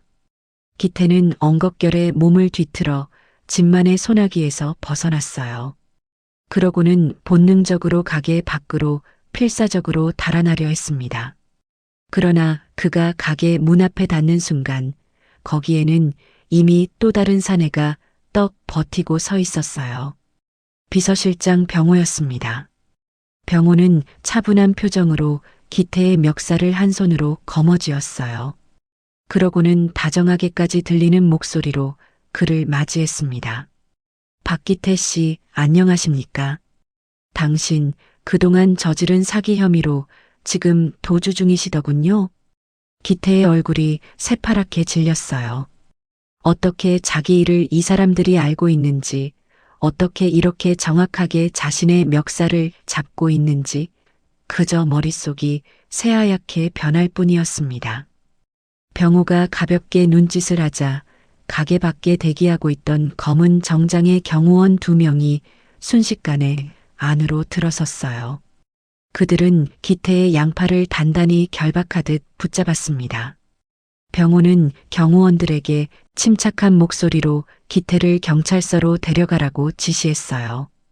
기태는 발버둥치며 비명을 질렀지만 경호원들의 강한 소나기를 벗어날 수는 없었습니다. 그렇게 기태는 빗속으로 끌려나갔고 가게 안에는 다시 정적이 찾아왔어요.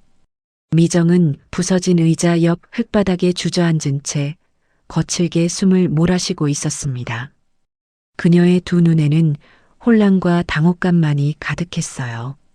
어제까지 흙먼지를 뒤집어 쓰고 자재를 나르던 그 어르신이 오늘은 어째서 고급 정장을 차려입고 자기 가게로 들어섰는지, 그것도 의붓 오빠를 단숨에 제압하면서까지. 도대체 무슨 일이 벌어진 것인지 미정은 도무지 가늠할 수가 없었습니다. 진만은 그런 미정의 두 눈을 가만히 바라보았어요. 차마 가까이 다가가지도 못한 채 그저 두어 걸음 떨어진 자리에 천천히 무릎을 굽히고 앉았습니다. 56세 회장의 두 눈에서 굵은 눈물이 뚝뚝 떨어지고 있었어요. 유정아. 진만의 입에서 떨리는 목소리가 새어나왔습니다. 내 딸 유정아. 그 한마디에는 20년이라는 긴 세월이 통째로 담겨 있었어요. 잃어버린 딸을 찾아 헤매던 수많은 밤들, 한 번도 잊지 못했던 그 작은 얼굴, 그리고 마침내 마주한 그 순간까지. 진만의 떨리는 목소리에는 그 모든 시간의 무게가 그대로 실려 있었습니다. 미정은 영문을 모르겠다는 표정으로 진만을 바라보았어요. 자기를 다른 이름으로 부르는, 자기를 향해 흘리는 그 눈물이 도무지 이해되지 않았거든요. 그러나 이상하게도 그 눈물 앞에서 미정의 가슴 한구석이 알 수 없는 떨림으로 일렁이기 시작했습니다. 진만은 떨리는 손으로 서류 가방을 열었어요. 그 안에서 두툼한 봉투 하나를 조심스럽게 꺼냈습니다. 그러고는 두 손으로 그 봉투를 미정에게 내밀었어요. 놀라게 해서 미안하다. 너는 내 딸이란다. 진만의 목소리가 갈라지고 있었어요. 미정은 떨리는 손으로 봉투를 받아들었습니다. 봉투 안에서 나온 것은 한 장의 유전자 검사 결과지였어요. 그 종이 위에 적힌 99.9% 친자 일치라는 글자가 미정의 두 눈을 사로잡았습니다. 미정의 손가락이 가늘게 떨리기 시작했어요. 미정의 머릿속이 새하얘졌습니다. 갑자기 자기에게 들이닥친 이 진실 앞에서 미정은 어찌할 바를 몰랐어요. 그 모습을 바라보던 진만은 떨리는 손가락으로 미정의 가슴께를 가만히 가리켰습니다. 거기에는 미정이 평생 단 한 번도 빼본 적이 없는 그 작은 펜던트가 줄에 매달려 있었어요. 내가 지금 차고 있는 그 목걸이. 20년 전 내가 내 딸을 위해 직접 디자이너에게 부탁해서 만든 세상에 단 하나뿐인 목걸이란다. 미정의 두 눈동자가 크게 흔들렸어요. 미정은 서류와 자신이 차고 있던 목걸이를 번갈아 내려다보았습니다. 자기에게 부적과도 같았던 이 목걸이가 사실은 친아빠가 딸을 위해 손수 만든 것이었다니. 그 진실의 무게가 미정의 작은 어깨를 덮쳐왔어요. 바로 그 순간이었습니다. 미정의 머릿속에서 아주 오래전 깊이 잠들어 있던 어떤 기억의 조각 하나가 천천히 떠오르기 시작했어요. 얼굴은 흐릿하지만 누구보다 다정하게 자기를 품에 안아주던 한 남자의 환한 미소. 그 품에서 맡았던 그 따뜻한 냄새, 그 안전한 품의 감촉. 지금 자기 앞에 무릎을 꿇고 앉아 눈물을 흘리는 그 사람에게서 그때와 똑같은 그 따스한 냄새가 풍겨오고 있었습니다. 미정의 두 눈에서 갑자기 굵은 눈물이 뚝뚝 떨어지기 시작했어요. 그것은 슬픔의 눈물이 아니었습니다. 잃어버렸던 무언가를 마침내 되찾았을 때 흘러나오는 그런 눈물이었어요. 미정은 손에 쥐고 있던 서류를 흙바닥에 천천히 떨구었습니다. 그러고는 비틀거리는 다리로 일어나 집만을 향해 한 걸음, 또 한 걸음 다가갔어요. 아빠, 미정의 입에서 가느다란 목소리가 새어나왔습니다. 평생 단 한 번도 입에 담아본 적 없었던 그 한마디. 정말 아빠 맞아요? 집만은 두 팔을 활짝 벌렸어요. 미정은 그 품 안으로 와락 뛰어들었습니다. 두 사람의 몸이 부딪히는 그 순간 20년이라는 긴 세월이 한꺼번에 무너져 내렸어요. 집만은 다 큰 딸을 두 팔로 꽉 끌어안았습니다. 마치 6살 그 어린아이를 다시 품에 안듯이 그렇게 단단하게 끌어안았어요. 부녀는 서로를 부둥켜 안은 채 국밥집이 떠나가라 목 놓아 울음을 터뜨렸습니다. 가게 밖에서는 가는 빗줄기가 더욱 굵어지고 있었어요. 그러나 가게 앞만큼은 20년의 어둠을 뚫고 마침내 만난 부녀의 따뜻한 온기로 가득 차오르고 있었습니다. 빗줄기는 한층 굵어져 있었습니다. 집 많은 부서진 의자들이 한쪽에 쌓여 있는 가게 안을 둘러보았어요. 미정을 이런 곳에 단 하루도 더 둘 수는 없었습니다. 악랄한 의붓오빠 기태는 경찰서로 끌려갔지만 그 일당이 또 어디서 들이닥칠지 알 수 없었거든요. 집만은 떨고 있는 미정의 어깨를 가만히 감싸 안고 자신의 펜트하우스로 그녀를 데려갔습니다.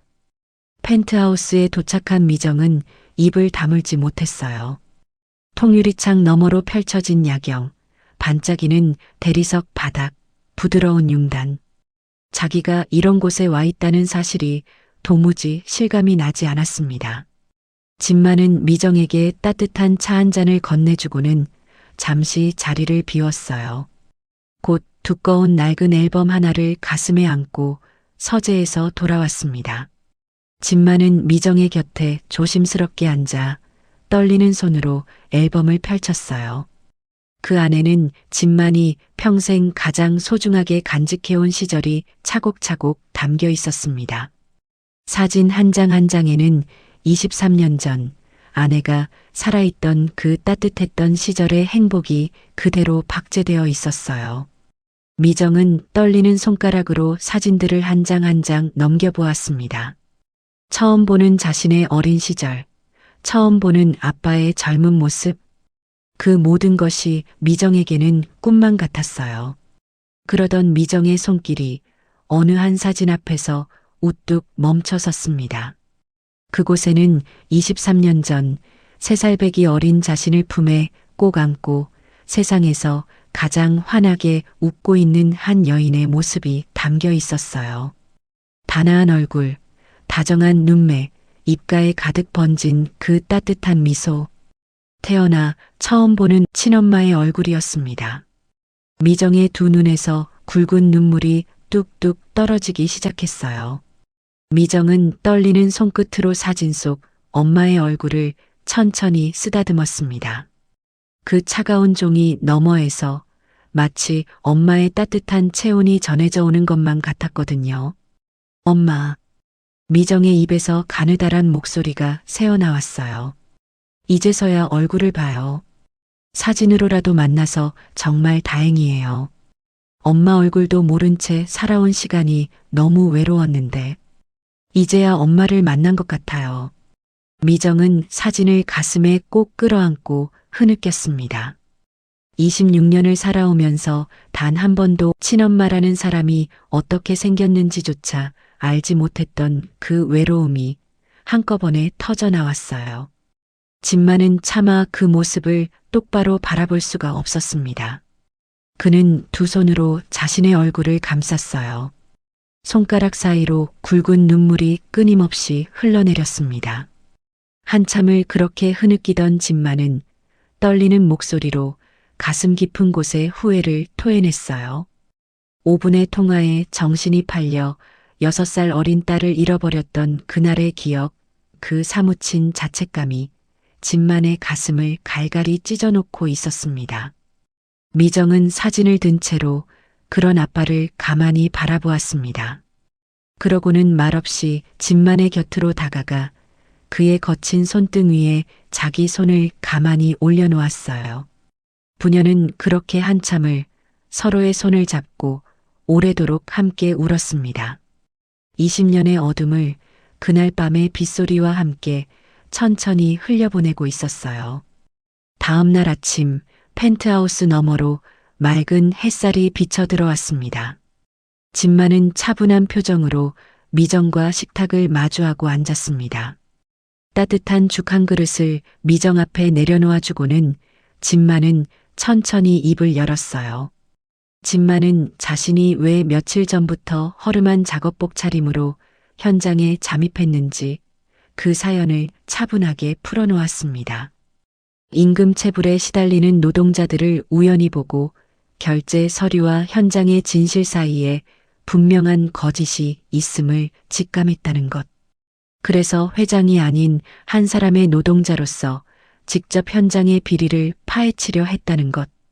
진만은 그 모든 이야기를 담담하게 고백했어요. 미정은 진만의 이야기를 가만히 듣고 있었습니다. 그러던 미정의 두 눈이 점점 또렷해지기 시작했어요. 무언가 짚히는 게 있다는 듯 미정은 한참을 망설이다가 입을 열었습니다. 아빠, 사실은 저도 김 소장이 우리 가게에서 너무 이상한 행동을 자주 했거든요. 한번 말씀드려도 될까요? 진마는 가만히 고개를 끄덕였어요. 미정은 잠시 숨을 고르고는 그동안 자기가 겪었던 일들을 하나씩 풀어놓기 시작했습니다. 김 소장은 한 달에 2~3번씩 미정의 가게에 와서 술을 마셨답니다. 그런데 김 소장은 술이 어느 정도 들어가면 꼭 가게 구석 자리로 가서 누군가에게 길게 통화를 했답니다. 미정은 가게 안 손님들의 식탁을 정리하느라 그 옆을 자주 지나다녔는데 자기도 모르게 통화 내용 일부가 귀에 들어왔다는 것이었어요. 그러면서 이번 달 것도 잘 처리됐습니다. 걱정 안 하셔도 됩니다. 그런 말을 자주 했어요. 한두 번이 아니었어요. 미정의 목소리에는 단단한 결심이 묻어났어요. 김두식이 가게에 와서 통화하던 그 모습이 미정에게는 결코 그냥 지나칠 수 없는 일이었습니다.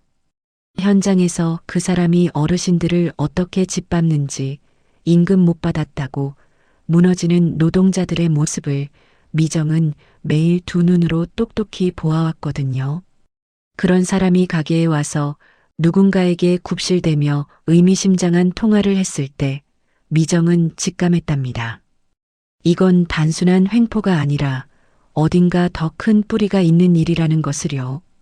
미정은 그 후로 김 소장이 가게에 올 때마다 일부러 그 자리 근처를 지나다녔습니다. 식탁을 정리하는 척하면서 통화 내용 한마디라도 더 들으려고요. 손님들이 다 흩어지고 가게 문을 닫은 뒤에도 미정은 그날 들은 말들을 한 글자도 잊어버리지 않으려 작은 수첩에 또박또박 적어두었어요. 언젠가 이 더러운 짓을 멈출 수 있는 날이 오면 그때 자기가 본 모든 것이 어르신들의 한을 풀어드리는 증거가 되어주기를 바랐기 때문이었습니다. 미정의 목소리는 떨리고 있었지만 그 안에는 분명한 단단함이 있었어요. 진마는 자기도 모르게 가슴이 뜨거워졌습니다. 자기 몸 하나도 건사하기 힘든 그 가난한 어린 딸이 어르신들을 위해 묵묵히 그 무서운 사람을 지켜봐왔다니. 거대한 회사를 운영해온 자기 자신보다도 26세 어린 딸의 그 마음 씀씀이가 훨씬 더 크고 깊다는 사실에 진만의 가슴이 뭉클해졌어요. 미정은 자리에서 일어나 자기 가방으로 다가갔습니다. 가방 안에서 손때 묻은 작은 수첩 하나를 꺼냈어요. 미정은 그 수첩을 집만 앞에 조심스럽게 내려놓았습니다. 아빠, 별거 아닌 메모지만요. 그래도 김 소장이 통화한 날짜랑 그날 들었던 말들이랑 이름은 다 적어뒀어요. 혹시 도움이 될까요? 집만은 떨리는 손으로 그 작은 수첩을 받아들었어요.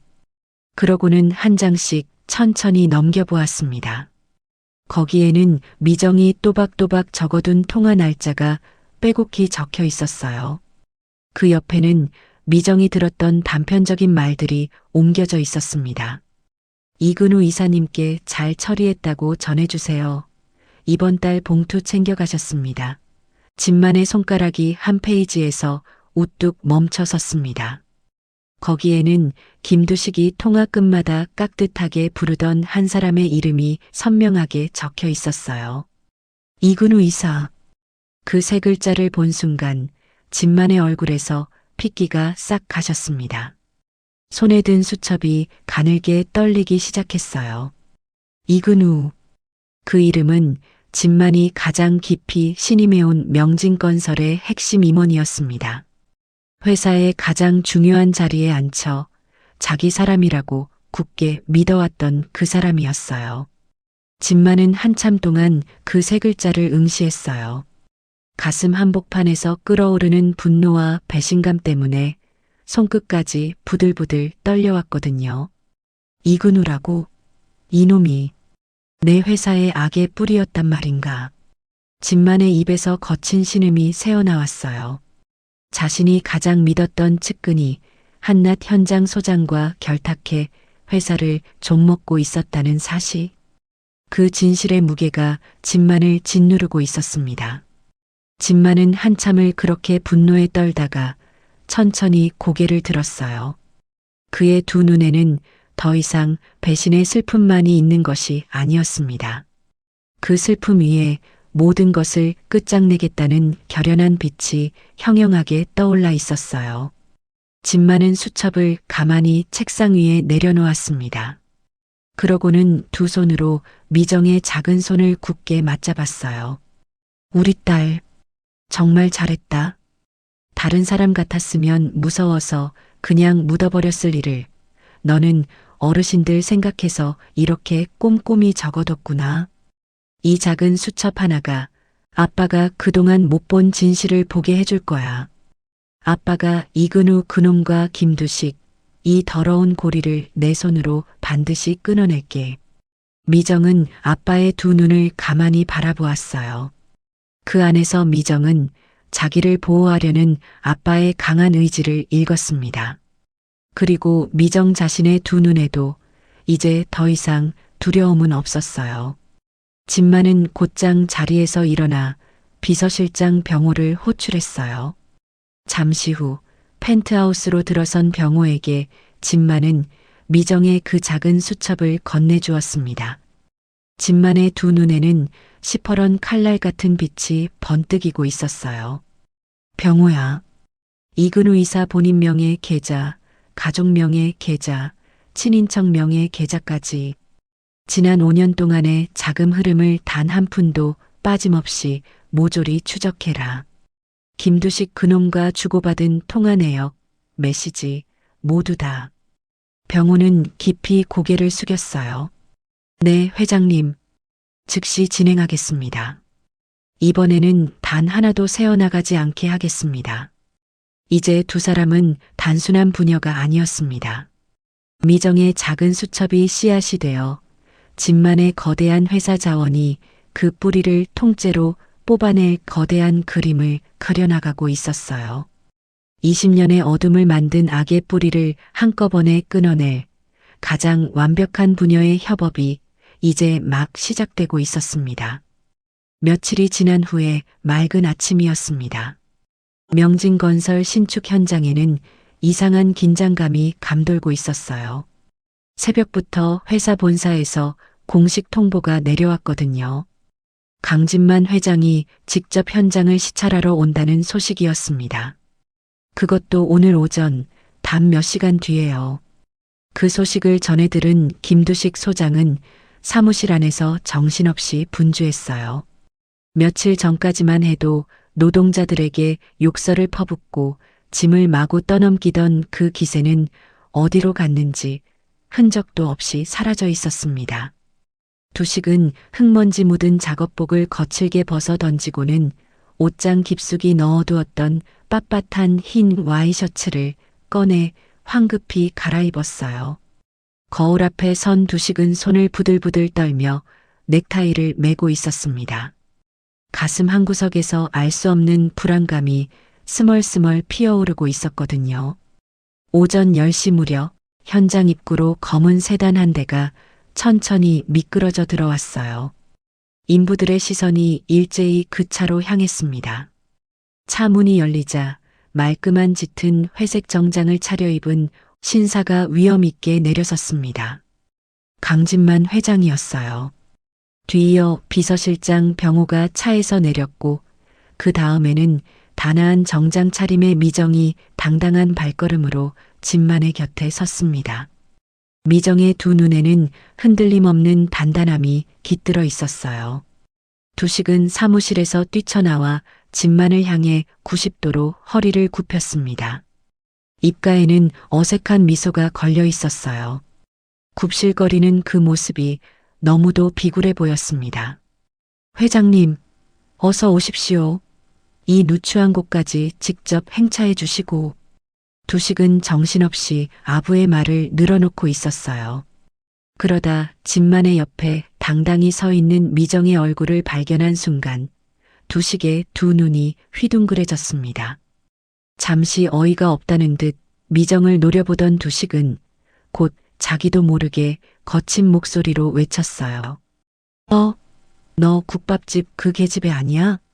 여기가 어디라고 회장님 옆에 붙어서 들어와. 당장 안 비켜. 두식의 그 무례한 호통이 끝나기도 전이었습니다. 진만이 픽 하고 마른 웃음을 흘렸어요.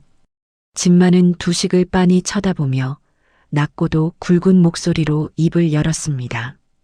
김 소장, 며칠 사이에 내 옷차림이 바뀌었다고 내가 누군지 못 알아보는군. 진만의 그 한마디가 두식의 머리 위로 천둥처럼 떨어졌어요. 두식의 얼굴이 머리를 한 대 맞은 듯 그 자리에 그대로 굳어버렸습니다. 며칠 전 인력시장에서 만났던 그 허름한 노인의 얼굴이 지금 자기 앞에 서 있는 정장 차림의 강진만 회장의 얼굴과 겹쳐지기 시작했어요. 자신이 비웃었던 그 사람, 자신이 떠밀어 흙바닥에 쓰러뜨렸던 그 사람, 그 사람이 명진건설의 회장이었다는 사실이 그제야 두식의 머릿속에 천천히 스며들고 있었습니다. 두식의 얼굴이 순식간에 흙빛으로 변했어요. 입술이 파르르 떨렸고 등에서는 식은땀이 비 오듯 흘러내렸습니다. 회장님? 두식은 말을 다 잇지도 못했어요. 다리에 힘이 풀려 그 자리에 털썩 주저앉고 말았습니다. 빳빳하게 다림질해둔 와이셔츠가 흙바닥에 닿아 더러워졌지만 두식은 그것을 신경 쓸 정신조차 없었어요. 겁에 질려 파들파들 떨고 있는 두식을 향해 미정이 차분한 걸음으로 한 걸음 다가섰습니다. 미정의 두 눈은 차가웠어요. 그러나 그 차가움 속에는 그동안 김두식에게 짓밟히고 협박당하며 흘렸던 모든 눈물의 무게가 담겨 있었습니다. 김두식 소장님, 미정의 목소리는 또박또박 단호했어요. 그동안 현장 근로자분들 임금 체불하고 험하게 대하며 괴롭혔던 죄, 우리 가게에 건달들 보내서 행패 부린 죄, 이제 그 대가를 받으셔야죠. 미정의 그 말이 끝나기 무섭게 현장 입구로 경찰차 두어 대가 사이렌 소리와 함께 들이닥쳤어요. 경찰들이 차에서 내려 곧장 두식에게로 다가왔습니다. 차가운 수갑이 두식의 두 손목에 채워지는 순간 두식의 얼굴은 완전히 무너져 내렸어요. 수갑이 채워지자 두식은 미친 듯이 발버둥치며 자기 살 길을 찾으려 다급하게 입을 열었습니다. 아니에요. 나는 시키는 대로 했을 뿐이라고. 이근우 이사가 다 시킨 일이에요. 본사의 이근우 이사가 진짜 몸통이라고. 두식은 다급한 목소리로 이근우 이사의 이름을 팔기 시작했어요. 자기만 살아보겠다는 그 추한 모습에 주변 노동자들은 혀를 끌끌 찼습니다. 진만은 그런 두식을 차갑게 내려다보았어요. 그러고는 낮은 목소리로 쐐기를 박았습니다. 이근우? 그놈도 지금 경찰서에서 조사받고 있다. 거기 가서 둘이 실컷 만나서 대화해라. 두식의 두 눈에서 마지막 희망의 빛마저 사라졌어요. 그는 절망에 찬 표정으로 고개를 떨궜습니다. 경찰들에게 양팔을 단단히 붙들린 채 두식은 비틀거리며 경찰차로 끌려갔어요. 그가 차 안으로 사라지는 모습을 그동안 두식에게 짓밟혀온 노동자들이 두 눈을 똑똑히 뜨고 지켜보고 있었습니다. 비리 세력이 한꺼번에 척결된 현장에는 묘한 정적이 흘렀어요. 노동자들은 얼떨떨한 표정으로 진만과 미정을 번갈아 바라보고 있었습니다. 자신들을 그토록 괴롭히던 김두식이 한순간에 끌려가는 모습을 직접 보고도 어쩐지 꿈을 꾸고 있는 것만 같았거든요. 진만은 경호원들이 자신을 호위하려는 것을 손짓으로 가만히 막았어요. 그러고는 천천히 그러나 단호한 걸음으로 노동자들 앞에 섰습니다. 며칠 전까지만 해도 그들 옆에서 함께 시멘트를 나르던 그 남자가 오늘은 회장이라는 이름으로 그들 앞에 서 있는 것이었어요. 진만은 잠시 그들의 거친 손과 흙 묻은 작업복을 가만히 바라보았습니다. 가슴 한구석에서 뜨거운 무언가가 또 한 번 치밀어 올랐어요. 진만은 자신의 두 발을 단단히 모은 채 천천히 허리를 깊숙이 숙였습니다. 90도로 회장이 자기 회사 노동자들 앞에서 고개를 푹 숙이는 그런 인사였어요. 여러분, 정말 죄송합니다.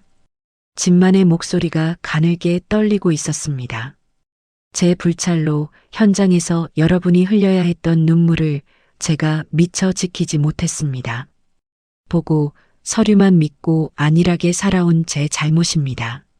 밀린 임금은 오늘 당장 한 푼도 빠짐없이 즉시 지급될 것이며 그동안 받으셨던 부당함에 대한 보상도 회사 차원에서 확실하게 처리하겠습니다. 앞으로 이런 불미스러운 일들이 두 번 다시 일어나지 않도록 회장인 제가 직접 현장을 챙기겠습니다. 말을 마친 후에도 진만은 한참을 그 자세 그대로 서 있었어요. 머리가 흙바닥을 향해 깊이 숙여진 그 모습은 그가 평생 동안 단 한 번도 보여주지 않았던 모습이었습니다. 현장에 무거운 침묵이 흘렀어요. 노동자들은 그 모습을 가만히 바라보다가 하나둘 눈시울이 붉어지기 시작했습니다. 머리가 희끗한 한 노인은 작업모를 벗어 가슴에 얹고는 거친 손등으로 슬며시 눈물을 훔쳤어요. 또 다른 인부는 입술을 꽉 깨물고 어깨를 들썩였습니다. 회사 회장이 자기들 앞에서 90도로 허리를 굽혔다는 사실, 그것이 그들의 가슴에 얼마나 뜨겁게 와 닿았는지 모릅니다. 그동안 사람 대접 한 번 제대로 받지 못하고 살아왔던 그 서러움이 진만의 그 진심 어린 인사 한 번에 천천히 녹아내리고 있었어요. 미정은 그런 아빠를 곁에서 든든하게 지켜보고 있었습니다. 미정의 두 눈에도 굵은 눈물이 그렁그렁 맺혀 있었어요. 그러나 그 눈물은 슬픔의 눈물이 아니었습니다. 자랑스러움의 눈물이었어요. 며칠 전까지만 해도 비리와 갑질로 얼룩져 있던 이 현장이 이제 진심과 신뢰의 공간으로 다시 태어나려 하고 있었습니다. 그 새로운 시작의 한가운데 미정과 아버지 진만이 나란히 서 있었어요. 봄 햇살이 부녀의 머리 위로 따뜻하게 쏟아져 내리고 있었습니다. 그로부터 6개월의 시간이 흘렀습니다. 계절은 어느덧 가을의 끝자락에 닿아 있었어요. 그동안 명진건설의 모든 현장에는 큰 변화가 찾아왔습니다. 진만은 자신의 약속대로 비리에 연루된 자들을 모조리 솎아내고 회사의 뿌리부터 단단히 다져나갔어요. 가장 먼저 한 일은 모든 현장에 작은 복지센터를 건립한 것이었습니다. 노동자들이 따뜻한 식사를 할 수 있는 식당, 잠시나마 허리를 펴고 쉴 수 있는 휴게실, 그리고 다친 곳을 치료받을 수 있는 작은 의무실까지 마련되었어요. 임금체불은 그 어디에도 없었습니다. 이근우 이사와 김두식 소장은 법정에서 무거운 형량을 선고받았어요. 두 사람이 결탁해 빼돌린 비자금의 규모가 엄청났던 만큼 그들이 치러야 할 죗값도 그만큼 컸습니다. 미정의 의붓오빠 기태 역시 사기죄와 폭행죄로 법의 심판을 피할 수 없었어요. 세 사람은 각자의 죄에 합당한 대가를 치르며 그제야 자신들이 짓밟았던 사람들의 무게를 깨닫고 있었습니다. 어느 가을의 오후 진만은 단정한 양복 차림으로 아내의 납골당을 찾았어요. 손에는 미정이 정성껏 준비한 작은 꽃다발 하나가 들려 있었습니다. 진만은 아내의 사진 앞에 그 꽃을 가만히 내려놓고는 한참을 말없이 바라보았어요. 여보. 진만의 목소리가 가늘게 떨렸습니다. 우리 유정이 드디어 찾았어. 너무 늦었지만 이제 우리 곁에 있어. 당신이 그토록 보고 싶어 했던 우리 딸이. 진만의 두 눈에 굵은 눈물이 그렁그렁 맺혔어요. 그러나 그것은 더 이상 죄책감의 눈물이 아니었습니다. 20년 만에 비로소 약속을 지킨 한 아버지의 안도의 눈물이었어요. 진만은 사진 속 아내를 향해 환하게 웃어 보였습니다. 하늘에 있을 아내도 이제는 마음 편히 웃고 있을 것만 같았거든요. 미정은 이제 아빠 진만의 곁에서 당당한 딸로 살아가고 있었어요. 진만은 미정에게 본명인 유정으로 돌아오라고 권했지만 미정은 가만히 고개를 저었습니다. 자신을 거두어 사랑으로 키워준 양어머니 박순자가 지어준 그 이름을 미정은 평생 간직하고 싶었거든요. 진만도 딸의 그 따뜻한 마음을 깊이 이해했습니다. 진만의 도움으로 작고 허름했던 온정국밥은 한층 넓고 깨끗한 가게로 새로 단장되었어요. 가게 한쪽 벽에는 작은 액자가 새로 걸렸습니다. 그 안에는 형편이 어려우신 분들 부담 없이 들르세요. 따뜻한 한 끼는 언제나 무료입니다라는 정갈한 글씨가 적혀 있었어요. 미정은 그 약속 그대로 매일 일정한 양의 국밥을 가난한 노동자들과 동네 어르신들에게 무료로 대접했습니다. 가게는 어느새 동네에서 희망의 쉼터라는 또 다른 이름으로 불리고 있었습니다. 끼니가 막막한 어르신들이 오셨고 일자리를 잃은 청년들이 들렀고 갈 곳 없는 사람들이 잠시 몸을 녹이고 갔어요. 그날도 늦은 오후 미정은 가게 한쪽 자리에 앉아 콩나물을 다듬고 있었습니다. 그때 가게 문이 딸랑 하고 열렸어요. 들어선 사람은 진만이었습니다. 그는 이제 회장실에 앉아 있는 시간보다 이 작은 국밥집에 앉아 있는 시간이 훨씬 더 많아져 있었어요. 진만은 미정의 맞은편에 앉아 함께 콩나물을 다듬기 시작했습니다. 회장의 그 매끈했던 손이 이제는 콩나물 꼬리를 능숙하게 떼어낼 줄 알게 된 것이었어요. 부녀는 도란도란 이야기를 나누며 환하게 웃었습니다. 그 모습을 가만히 바라보던 진만은 따뜻한 김이 모락모락 피어오르는 가게 안을 천천히 둘러보았어요. 무료로 국밥을 먹으며 환하게 웃는 노동자들, 두 손을 모아 인사하는 동네 어르신들, 그리고 그 사이를 부지런히 오가는 자기 딸의 환한 미소. 그 모든 풍경이 진만의 가슴 깊은 곳을 따뜻하게 채워주고 있었습니다. 진만은 가만히 속으로 중얼거렸어요. 그래. 진짜 부자는 통장에 돈이 많은 사람이 아니야. 마음이 부유한 사람. 곁에 사랑하는 사람이 있고 그 사랑을 나눌 줄 아는 사람. 그게 진짜 부자야. 진만은 천천히 고개를 들어 미정을 바라보았습니다. 자기 딸의 얼굴이 사진 속 아내의 그 환한 미소와 어쩜 그렇게 똑 닮아 있는지요. 진만의 입가에도 환한 미소가 번졌습니다. 가게 창문 너머로는 따스한 가을 햇살이 비스듬히 내려앉고 있었어요. 20년 동안 단 하루도 잊지 못했던 6살 어린 딸의 그 해맑은 미소. 따뜻한 국밥 한 그릇으로 시작된 이 작은 인연이 결국 한 아버지의 평생의 회한을 씻어내는 기적이 되어 주었습니다.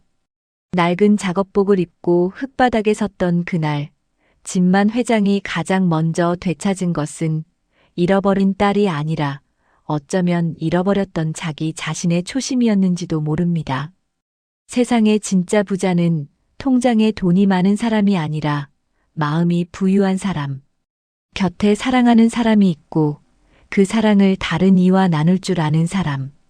이 이야기가 여러분의 하루의 작은 위로가 되었다면 더 좋은 이야기로 찾아뵐 수 있도록 구독과 좋아요를 눌러주세요. 그리고 사연의 주인공들에게 전할 따뜻한 응원도 댓글로 부탁드립니다. 오늘도 건강하시고 늘 좋은 일만 가득하시길 바랍니다.